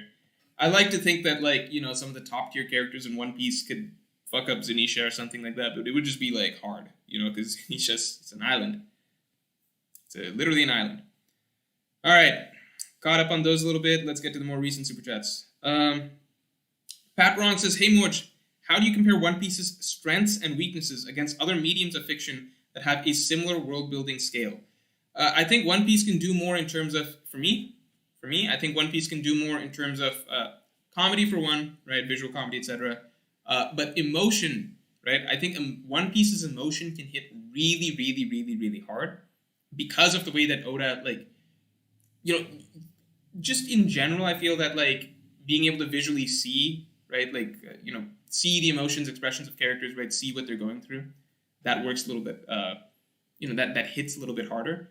But then also the way that Oda specifically draws expressions, like, you can knock Oda's drawing or whatever a little bit, but, like, he does really, really, really good, like, crying faces. Okay, I mean, might sound silly to say, but, like, he goes all out in his, like, really teary-eyed, expressive, like, part of the way that he draws characters' faces, like, especially little kids, their heads are really big and stuff like that, like, really big eyes. He likes big eyes in this series quite a bit, even more than other manga. It makes for very expressive, exaggerated expressions that work really, really well to, like, just hit you harder with, like, more blunt, sort of aggressively sad emotion.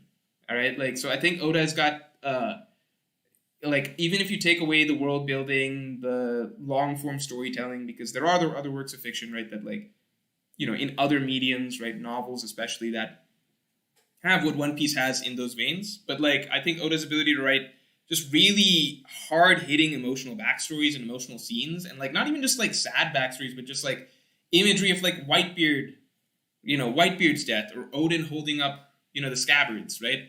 Or, like, Zoro standing after nothing happened, like, or Luffy standing with, yelling up at the burning world government flag, right? Like, there's so many powerful moments, right, that come through the artwork of manga that a lot of those other, written works cannot have. Like, simply they cannot, just because of the way that the two mediums are different. And then lastly, I think the action, you get the action out of the comic medium that those other series can't replicate.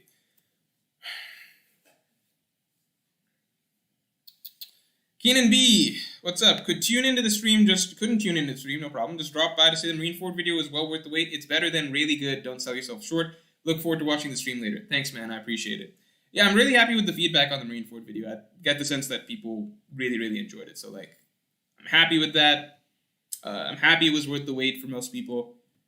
Sorry about the wait, but I promise you there's, like, I didn't want to push it off. I wanted to finish it much earlier than I did. It's just things happen, etc., and then eventually it's like, okay, I want a good window to drop it. Okay, how about during the break before the next week? Okay, I'll drop it before the first chapter of January, stuff like that. Like, it just got pushed, and then, like, my editor's having to balance, like, okay, when are we working on this or not, stuff like that. Like, when should I focus on other projects, stuff like that. So, I'm happy it's out. I'm happy it was well received. I'm glad that you guys really enjoyed it for the most part. Just happy. Mr. Crescent says, if King is really down for the rest of the raid, then is it fair to say Katakuri greater than King? Also love the Marineford analysis. Thank you, Mr. Crescent. I appreciate you as well. I think it's I gotta give it a bit of time to think about that. Like, my gut reaction is just, because it's so hard to ask me that question, because in my mind I'm like, I don't think King's down. But if we gotta say King is down, it's just too hard. It's like, I think I gave this answer before. It's kind of a cop-out answer. If I had to, like, it's too hard because, like, it's when I say it's too hard, I'm saying because we don't have enough things to kind of compare them by. Like, we don't have characters to scale off of each other, Because we have Zoro versus King, but then we have Luffy versus Katakuri. It's just, like, two different ends. Like, we don't really know how to gauge these two things comparatively to each other, you know what I mean?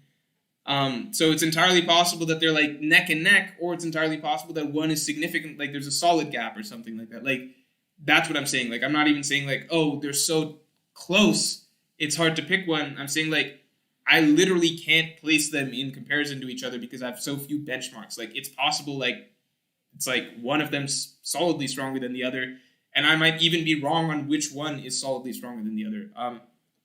If I had to pretend and give it, like, a cop-out answer, like gut feeling or something, like, I don't know, like, I think maybe Katakuri might do better against more characters, right? So, like, maybe in the grand scheme of things, Katakuri is stronger. But I think maybe King might be a bad matchup for Katakuri because King's durability, like, King, I don't know, like, I think it's really, really, really, really, really hard to damage King. Like, there were attacks that Zoro did on Kaido that damaged Kaido that did not damage King. And that's just insane. Like, with the obviously speed form versus defense form making a difference, but, like, it's possible that King is just a bad matchup because Katakuri, we don't know him to necessarily be, like, an offensive force, whereas King, on one hand, he's an ancient zone, so he's known for having, like, long-term durability. Like, he's going to keep going and going just by virtue of being an ancient zone. And two, the Lunarians, so, like, he's just possibly just a bad matchup just because he can soak so much damage, Like, I think King would have a hard time hitting Katakuri, but, like, at the end of the day, like, it's possible Katakuri could hit King, like, as many times as he hit Luffy times 10, and it just wouldn't make a difference. I don't know. It's really hard to say. I might be totally wrong, because Oda also plays with characters' durabilities on and off, so, like, just because Katakuri hit Luffy so many times and it didn't deal that much damage, Oda could portray it easily differently versus another character, and it might just be more symbolic that Luffy can take so much damage, blah, blah, blah. Micah Twombly says, do you think that Brook could revive someone using the awakening of his devil fruit? I sure fucking hope not. That's a scary thought you just put in my head. I do not want to see Brook reviving anybody. That's a scary thought, but that is actually extraordinarily interesting now that you mention it. That would make it the most valuable fruit in the world. Move aside, Ope Ope no Mi. That would make it extraordinarily valuable. It's a cool idea. Anime Devil Hunter says, a flashback with Kozaboro should have been with Mihawk instead. We could have had a flashback with Mihawk saying some blades need more than just advanced Conqueror's armament. Advanced color of armament. Okay. I think it's kind of crazy, you're right, that we got a Mihawk flashback for Pika, but not for King. But at the same time, the Wano arc is aiming to get down more to Zoro's roots a little bit.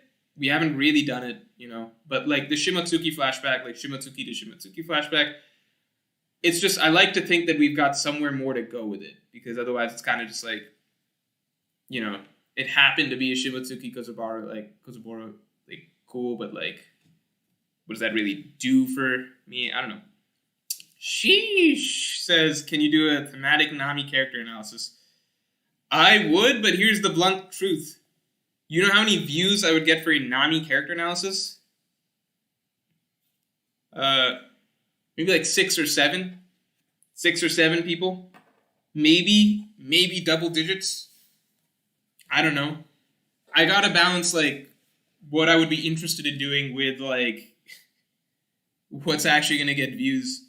This is why I stopped doing patron polls, by the way, for, like, what analysis video I should do next. Because, like, back in the day, like, years ago, I would do polls for, like, 3 years ago, probably. I would do polls, let patrons decide what the next analysis video I would do would be, alright? And what I discovered was that I thought it was great because I was testing the audience to see what audiences wanted to see most, alright? But turns out that patrons are a very niche group of, like, within my general viewership, right? Patrons are a very niche group who are, like, maybe they're more likely to pick less mainstream topics because they want to see, like, something a little more in-depth on something a little off, a little less mainstream, right? Like something that they haven't gotten a solid analysis for in the past, right?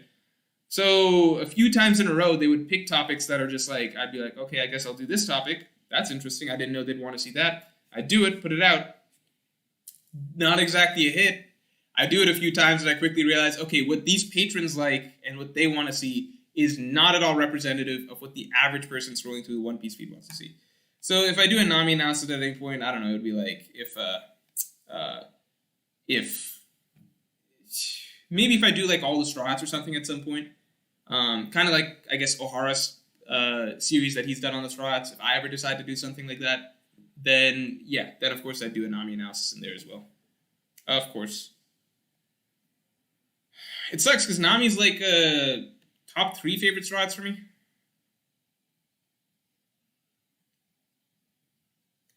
Zilla the Beast says, what do you think about Oars is Joy Boy theory? I just don't believe it. Like, I could believe that there's some sort of descendancy or relationship with that, but I don't think Oars is Joy Boy. Like, you know, you could speculate on shit like, okay, like, looks like a giant Oni pulled all of Wano together, right? Maybe that giant Oni was Joy Boy, etc. But then we know that that giant Oni wasn't Oars, because Oars is that guy that we saw back in Thriller Bark. Maybe it's Oars' ancestor, right? But that's that. Like, it's not the Oars we saw in Thriller Bark, you know? Luffy didn't just, like, beat up... the Strides just didn't just beat up Joy Boy's corpse in Thriller Bark. I feel fairly confident in saying that. I'm not crazy, right? Oda wouldn't just write a random arc where the corpse of Joy Boy is resurrected and then they just beat him up. Right? They would not do that? Wait a second.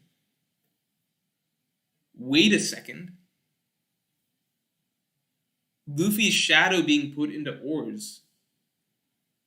You know, is that some sort of extra deep super layer of foreshadowing of, you know, like, let's say a giant, you know, the giant skull, or like, let's say a giant Oni or something was Joy Boy, right?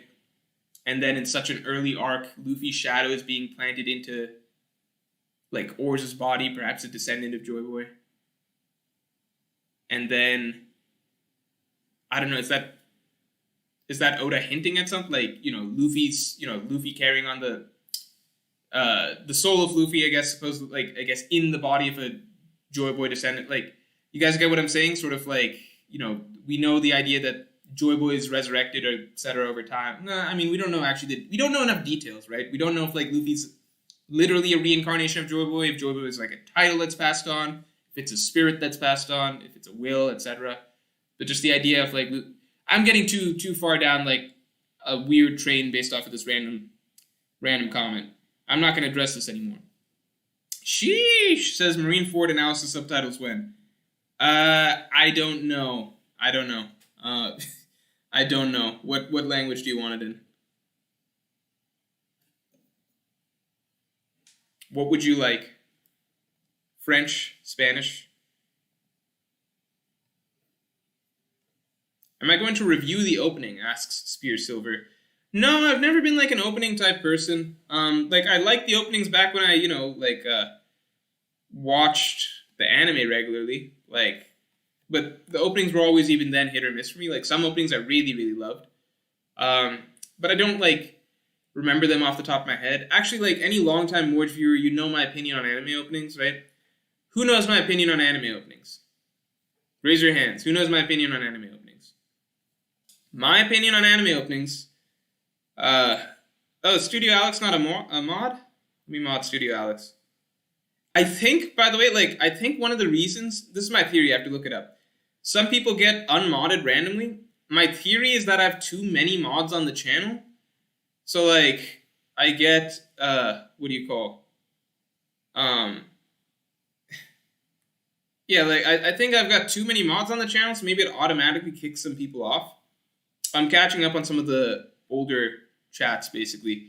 Yeah, I think that the Nagato talk was fine. I thought the Nagato talk was good, but it's as it gets further on, when you're getting to Obito and stuff like that, it's just I don't know about this. I don't know about this guy.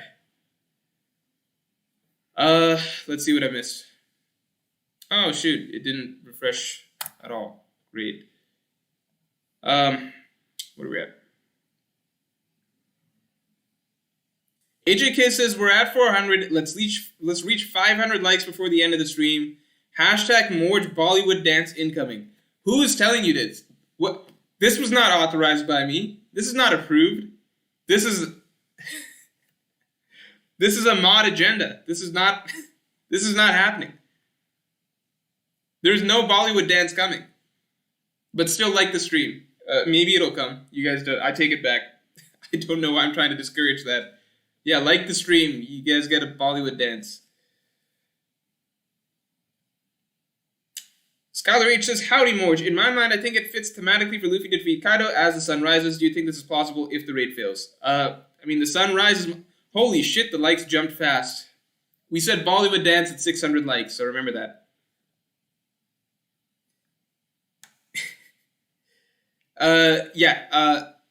Luffy defeating Kaido as the sun rises. The sun can rise another time. It doesn't have to be today.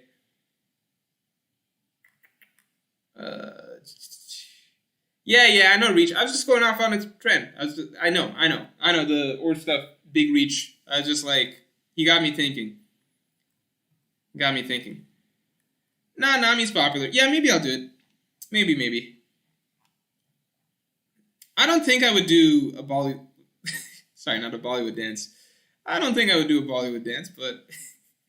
Guys, I will do the Bollywood dance. What did we say? We said 700, right? 700 likes? 700 likes, Bollywood dance guaranteed.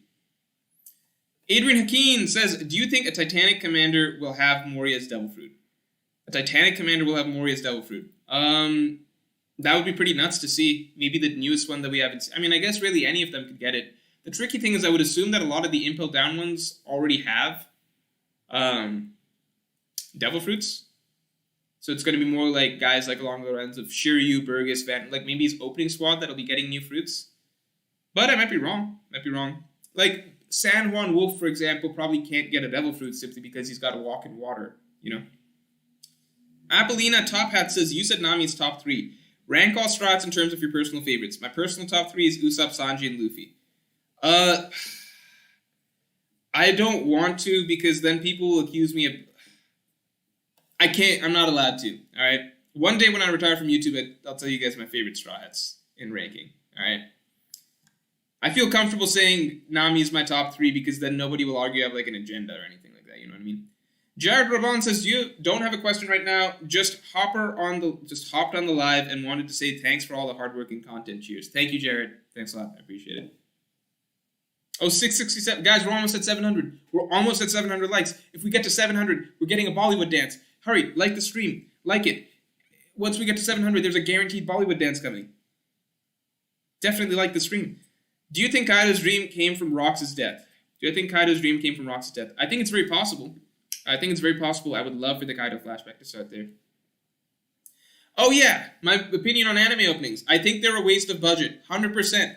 Skip the anime openings, take all that budget, put it into one more good episode. Or distribute it across multiple episodes, They dropped to 5... Okay, never mind. I saw the like counter for some reason on my screen dropped to 520, but it looks like it was just refreshing an old version of the chat. I was like, you guys got that mad over me gaslighting lying about the likes that you just took them all back?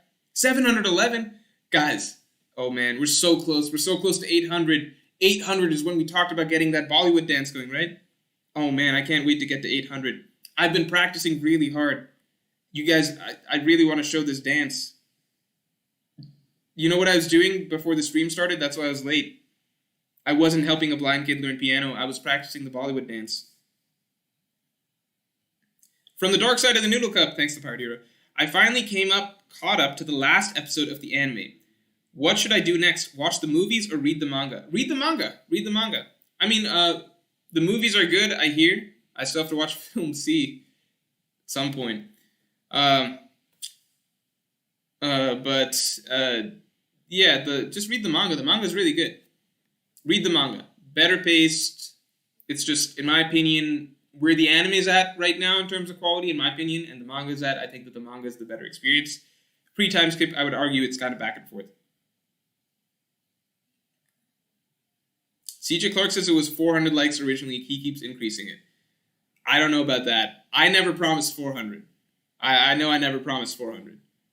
I think from the start I said 900, maybe 950, and then I kept lowering it to make it easier for you guys, right? So now we're at 800. If we get it to 800, Bollywood dance. That's how I remember it personally. Super chat from Artist, thanks to Pirate Hero. One Piece is about Luffy grinding level 1 enemies and steamrolling the game until he got to the part that required him to learn the game mechanics. That's actually a really funny way to look at it. CJ Clark says, take the likes back. I thought you guys did. I was freaking out. I was like, that's so dirty. You can't just feed me these likes and then take them back. Can't just break my heart like that. Hold on. I got all these super chats out of order. Let me see. 1037 chapter when? I don't know. I guess next Friday. JRaj073 says, Mort needs to recreate Tanak Tanak Tun as an homage to the sun god Nika, LMAO. I know I pronounced that song completely wrong. But yeah, that's exactly what we're going to get. If we hit 800, like I promised, we'll get Tanak Tun. I'll recreate what the sun god Nika does. Freeloader178 says, how do you think One Piece would have to change if it started coming out today? Would it survive the slow start in East Blue? It's so tricky because it's like, series like One Piece, they paved the way for today's shonen, right? So today's shonen, they kind of have to get to certain elements faster because the existing series, like they've set up like something like One Piece, Bleach, Naruto, etc. They've set such a high bar to hit that like you kind of, now you're forced to just get your series like going faster, to kind of like stand out and like be like, oh, this series could be, another great series, right? Like, no, I don't think One Piece today, I think personally One Piece today, even just like, it's not even just the slow start in East Blue, it's like, Oda's writing was very simplistic in the early chapters of One Piece, like his dialogue, right? Like his dialogue and basic just like storytelling style was very simplistic. It was intentionally so, right? It feels really, really right going back and like reading East Blue and like how just like so like charmingly simple and quaint it is, right? I know I'm using the word simple a lot, but it's just like a very, very like sort of basic, like small, sort of easy breezy little story where you have no idea how big it scales up to. And I feel like the style of storytelling and the scope of it and like the ideas of it properly expands and builds as the series goes on, which is one of One Piece's greatest strengths. So I think One Piece maybe got lucky that it was allowed to start the way that it was. I don't think it could start that way today. But I think that if Oda were to have to write it in today's climate, then he would probably just rearrange something. Like, we know how far ahead Oda plans, so he'd likely rearrange some things to make the start like have some juicier elements, from the beginning. So I think Oda would be just fine. I think he just couldn't start it exactly how he started it today. Oh, 755. Oh, we're so close. We're so close to do it. Atris says, Big Mom's crew has only Paramecias, Kaido has only Zones, and Blackbeard's is mixed. So Shanks' crew will have Logias. I don't know about that because I've heard the other angle, which is that like Shanks' crew will have they'll mainly just be really strong fighters, like in terms of hockey, etc. Right? I think that's possible as well. I think that Logias are just too rare to have a crew filled with them. Like, it would be a really broke crew, but I just think that they're too rare to have that be a thing. No Way Jose! No Way Jose says that you think Kaido thought he was Joy Boy because the OG Joy Boy was an Oni. Maybe. Maybe that Joy Boys are of Oni descent, Oni lineage. That'd be definitely interesting. Juan Pret says Morgeland the Liar. Exactly. Think of me as Morgeland the Liar. You know why? Because he was proven to be telling the truth in the end. The whole moral of that story was that despite everyone trying to pin this guy as a liar, turns out he was telling the truth in the end. You know? So let's just get to those 900 likes, and we're gonna get that Bollywood dance. Did I say 900? I'll lower it to 800 for you guys. There's no Logias left. I mean, what do we got left? We got the plant Logia. Might be Green Bull. Probably some sort of earth-related Logia, rocks, right? I wonder if we ever get into stuff like minerals. Like, no, because like Diamond Jozu is a Parmesia, right? So we would not get into that territory. So earth, rocks, plants. I don't know. If Oda really wanted, he could stretch and do stuff like mist. Or, what are we missing, really? What are we missing Logia-wise? I think we kind of got it. Tall Midget Cook Jesus says, have you ever played One Piece Treasure Cruise? No, but I've seen the artwork for the cards. I like those a lot.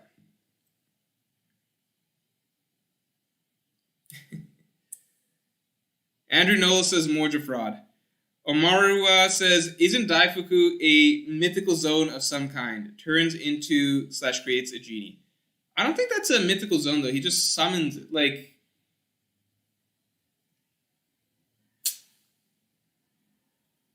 His is weird. Now that I'm really thinking about Daifuku's, his is just weird. It's just bizarre. Because it summons a genie, but it's over 800. Guys, we did it. We hit 800. We hit 800. Good shit. Sabo versus Akainu for revenge instead of Luffy. No, I believe that's a bad idea. I don't think that, I think Luffy versus Akainu is so well set up, it just doesn't make sense to skip it. Wait 1 sec, let me get the super chat real quick, and then we're gonna get to that Bollywood dance. 1 second. From Zila the Beast says, Oars the first equals Onigashima, skull equals Emu's hat wearer. But the hat's too small. The hat wouldn't fit him. You know, even if it's Onigashima's skull is too big. Yeah. All right. Time for that Bollywood dance. We're at 819. We're only 180 likes away. We're so close. Only 180 likes away. Oh, man. I'm so excited. I can't wait. I've been prepping and prepping. From Sabrina's Gengar, Morge, what do you think about the idea that Blackbeard ate Whitebeard heart to get his powers, just like how Big Mom got her powers from eating Mother Caramel? Blackbeard ate Whitebeard's heart to get his powers, just like how that'd be kind of crazy. Yeah, because Big Mom, if it's revealed that, eating someone's heart or something is what gets you that fruit. And we know that Big Mom kind of, eating Mother Caramel somehow got her the fruit as well. AJK says, when will I get my raise? You shut up, AJK. You promised this Bollywood dance shit when I wasn't paying attention. You got me into this shit. Why would you get a raise? This is like Doflamingo at Marineford being like, hey, what's up? I didn't help at all. Can I get that raise? I'm taking my like back. No, guys, don't take the... We're so close. We're 150 away. We're so close. We're so close to the dream. Mr. Fry. Morge exposed. What a liar. Okay, if you guys remember accurately, I said, who remembers this? Who remembers this? Whoever remembers this, I'll make a mod right away, okay? I said at the beginning that if we hit 1,000 likes, we get the Bollywood dance, right? I kept lowering it, but now I'm raising it back to what it originally was. Who remembers me saying that? Whoever remembers me saying that gets mod status right away. Yamil Diaz says, top 5 best dancers in One Piece. They're all me, but you just haven't seen it yet. I remember. Flood of dislikes, let's go. You flooded with dislikes. No one will ever see. I'm happy we don't see the dislikes. Okay, we're seeing a lot of I remember it. We're seeing a lot of I remember it. Everybody in chat is saying that they remember. So, therefore, what's there to say? Everyone remembers it. What's there to say? So the goal was 1,000, and we bumped it down to 800. But now we're just moving it back to 1,000. You know. Moonwater says no. You said 1,500. Moonwater gets mod. That's the funniest one. Jarrett Raban says, hey Morge, what do you think is the significance of the voice of all things? Extension of observation hockey? Why could Momo speak to Zanisha, etc.? I do think that voice of all things is like next level observation hockey or something, but like just extremely unique. Extremely unique. Hey, you all said that you remembered it. This entire chat was spamming that they remembered it. Alright, so I don't want to see you guys turning around and claiming at this point that, oh no, liar, scammer, traitors, etc. You all were hopping on board. I saw the stream of I remembers. I saw a whole wall of text saying I remember. Tall Midget Cook Jesus says, if the theory of 12 crewmates is true, the monster trio will fight Blackbeard together. It depends because Blackbeard could still get new crewmates as we go, right? So I like to think personally that the Blackbeard crew's growth kind of parallels the Straw Hat crew's growth as things go on. So I wouldn't be surprised to see more Blackbeard crew members as we go on. I don't think we would see anyone other than Luffy 1v1ing 1v1ing Blackbeard. Juan Pret says, Morge, I have too many mods. Also Morge, ... Well, I had to mod somebody there. They all just sold out for me. I had to mod somebody there. And I couldn't see who was the first person to say it, so I went with the funniest. I did say 1,500, didn't I, Moonwater? I did. This is how they treated Noland. This is how they treated him. Devin says almost equal viewers and likes. That is pretty crazy. We've never had that. This Bollywood dance tactic turned out to be wildly successful beyond my wildest dreams. Now all I gotta do is, Steve Augustine says cult leader makes his own rules. No, I'm not a cult leader. Moonwater says, guys, get it to 1,500. If Grand Line came into one of my chats and saw how my chat treats me, he would immediately realize I'm no cult leader. He would immediately realize the truth. He'd be like, this is how they treat him? He would realize the truth. Jordan Taylor says, but you're losing viewers.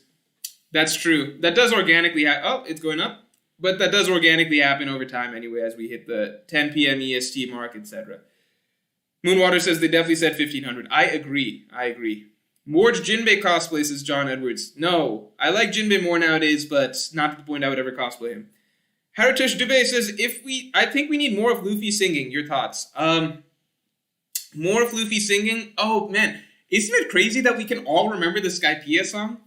Right? Like, we can all remember the Skypiea song that he sang so distinctly. And what's hilarious is that, like, Skypiea was way before there was, like, a sort of, like very active One Piece community, I suppose, right? Like, it's not like we were all weekly anime viewers or anything like that when the Skypiea song happened. It's more like we just all collectively, from the Skypiea arc, remember that song.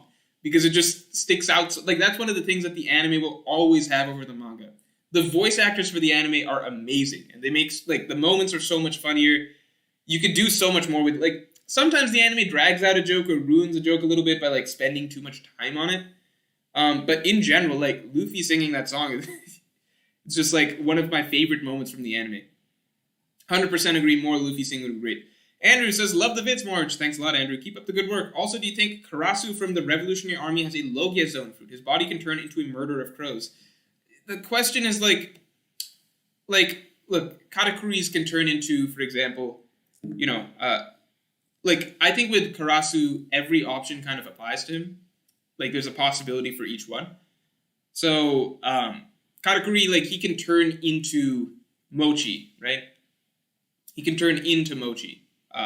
In a way that, well, I guess Luffy is rubber, right? So what Karasu's fruit is just a little confusing, right? Because if it's a zone, it's nothing like any zone that we know. It might be a mythical zone, but I don't know what fits in mythology with that. Paramecia, it doesn't really make sense, because why would your Paramecia fruit be to, like, turn into crows? One possibility is that he is a Logia, and he's just turning into crows as a sort of visual effect, but his fruit doesn't actually have anything to do with crows, right? That's just like the form that he chooses to transform into. Tall midget Cuckji, because he can transform his body, like split up his body because he's a Logia. Tall midget Cuckji says pirates wore eye patches to see in the dark. Zoro forcing his eyes closed is to counter the dark fruit. Zoro will definitely be helping. Alternatively, dude, it might just be to counter Shiryu with the invisibility fruit. I don't know if Zoro would, like, Blackbeard Luffy just seems too personal to me for that to be, like, a Zoro-Sanji fight, you know? That's my take on it. Like, I always said that, like, Zoro versus Kaido made a lot of sense. I've just never thought that Zoro would kill Kaido, but I actually still think that Zoro could get more in against Kaido, in my opinion. I still like the idea of the Straw Hats getting a chance against Kaido. To support their captain, following the idea of Odin and his Scabbards, etc., etc. So I would love to see that. But I don't know if Blackbeard's the one for that. I think Kaido's kind of the one where, like, everyone might get a shot in. Freeloader178 says, do you think you've had a negative impact on the raid feeling? Do you think you've had a negative impact on the raid feeling? People are against it happening now and the rest expect it, which may not be as impactful. Oh, you're saying, like, in general, like, if it happens, that would kind of be, because Okay, that's a very loaded question. And now I feel like I have to address it. All right, important question being brought up. So now that I've harped on the raid feeling so much, right? He's saying, Freeloader178 is saying, do I think that, like, this might actually have a negative effect on how, if that event were to happen, how that would be perceived by people who are reading the story, right?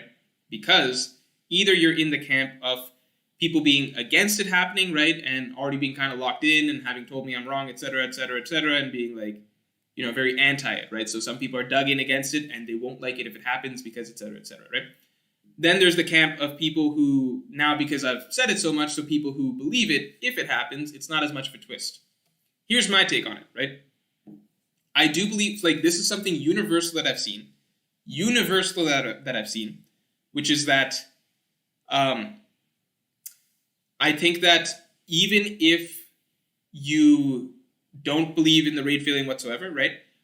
There are people who do feel that Wano has been maybe a bit too easy, and a lot of people who do not feel like the tension is that high. I think that there's a good number of people who feel that way, right? That's not, like, nothing to do with the raid failing or not. I think, like, 95% of people don't believe the raid's going to fail, but of that 95%, a lot of them already feel like even if they like Wano overall, they might not feel like the tension was quite there, the strides didn't go through enough, or, like, that the stakes weren't didn't feel as high, right? Not about whether they're objectively as high or not, Yonko, blah, blah, blah, but whether they felt as high, right? Whether the protagonists were really made to struggle and feel and, like, have to overcome and, like, really go through hell, etc., to get here, whatever, right? So for that crowd, it doesn't matter. Like, I don't think they're going to be thinking of me. Like, I think it would be a little arrogant to think that, like, people would be thinking about me if, like, Oda's delivering some, like, amazing chapters back to back to back of, like, things turning around against the Alliance, right? I think what's happening in those chapters would be much more interesting, like, delivering on, like, some much more interesting stuff than, like, anything to do with, like, what I'm talking. Like, they're not going to be thinking about, like, some YouTuber, right? So I think that, you know, if you've already felt like, even if you are against the raid failing or, like, don't believe it, etc., if you have felt like Wano's maybe lacking a little extra something, then the defeat, you know, I think that would, like, deliver on what a lot of people are missing, right? Or what a lot of people, like, wished existed in Wano. So I think for, like, that 95% that don't believe, I think that, you know, like, a large majority of them would still really, really enjoy what comes out of it. Okay? Now, for the percentage that are like, Wano is literally perfect as is, the raid should not fail, this is the perfect final battle, I like to believe that Oda, as a writer, is so good that if he is going to have a defeat come in, then however he writes that, right? Because it's not just like, oh, losing again, right? It's how that is done, right? Like, the way he crafts that twist, the fallout of events after that, the drama that stems from that, the way the characters react, etc., react, storylines that come out of that. I like to believe that the story, like, what he would do with that would be so good that even people who were like, oh, Wano's perfect right now, the raid shouldn't fail, etc., if they actually get those chapters when that stuff is happening, I think that the vast majority of those people would still be like, oh, this is better. Okay? Assuming Oda does it in that way, right? If he does it in a great way. That's what I like to think. So I personally don't think that I have I just talk about One Piece, right? Like, I don't think that like the things that I'm saying or anything like that should in any way like affect, your perception of like how, like, if Oda's doing some great stuff in the manga, I don't think that like the stuff that I'm saying really should like deeply affect how you perceive those events happening in the manga, right? Like, if Oda's dropping a 12 out of 10 chapter or something like that, some amazing twist is happening. I like to believe that somebody wouldn't just be sitting there being like, oh, I hate that Mr. Morge so much. Like, I won't even read this chapter because, like, I just think it's bad no matter what, basically, because I just hate that Mr. Morge guy and I don't want the raid to fail or something like that, right? I like to believe that. Maybe some people are like that, but I like to believe that. Then as for, the idea that, like, oh, if it fails, but, like, people won't view it as a twist because some percentage of people who do believe it, they won't view it as a twist because it was talked about so much, right? For those percent of people, like, I just don't think that's the case. Like, that's kind of, like, it's going to be more so, like, how it happens and kind of, like, the satisfaction of, like, the way things dramatically play out. That will matter more, at least in my opinion. So, I don't know. We'll see. Like, I think I would still enjoy watching it, and, like, I've been talking about it for so long, and I feel very confident that it would happen. Take Inventory says, hey Morge, what do you think about Joy Boy parallel between Luffy and Kaido? Also, Kaido's final power-up that beat Luffy off-screen like Vanderdecken. We don't know what Kaido did to beat Luffy off-screen, and that's another, I see a comment above from Sporgus says that I feel like people would feel it would be too repetitive for Luffy to lose again / get knocked out again. But Luffy's second loss was off-screen. We didn't even see, we only... It can't be repetitive when we only saw a single panel of it. How is that repetitive? Like, it would be repetitive. Like, it's one thing if, for example, you have the protagonist go through a deep, devastating loss. You see them getting overpowered. You see them struggling. You see them falling short. And you see the dramatic defeat happen. And then after that, the whole tone of the arc shifts. Things become really heavy. Protagonist reaches a low point. Rallying cry. Has to overcome something. Gets back up. Fights his way back. And has come back stronger and has overcome something like, over the course of this whole process, right? The tone shifts back to like hopeful final battle stage, etc., and the protagonist wins. But if they lose at that point, then yeah, that'd be repetitive because it's like, why would you do that? We've already been through all this. The point I've been getting at over and over again is that Luffy's loss was structured in a very way that was very deliberate, where Oda skipped the whole point of the loss, right? The whole effect of what a loss means, right, in a story, Oda deliberately skipped it, right? All he did was check a box that, hey, Luffy lost a second time. But what he didn't do was I'm not going to show Luffy struggling. I'm not going to show Luffy actually getting overpowered or losing to Kaido. Throughout this entire fight, ever since Luffy got Advanced Conqueror's Haki, Oda has made sure to never show Luffy struggling against Kaido. The one time we were told, oh, Luffy was defeated, it was off screen, right? So this entire time, Luffy has been having a good time against Kaido, so it sets the tone that Luffy is doing well. You get one panel of Luffy losing, but it also does not shift the tone because Luffy immediately bounces back as though nothing happened, and the Alliance's morale is not shifted. The tone of the arc does not shift in any way from that loss. Why? Because Oda off-screened the loss so as not to cause a tone shift. If you draw a dramatic scene of Kaido just beating down Luffy like Crocodile did in the desert, then that causes a tone shift.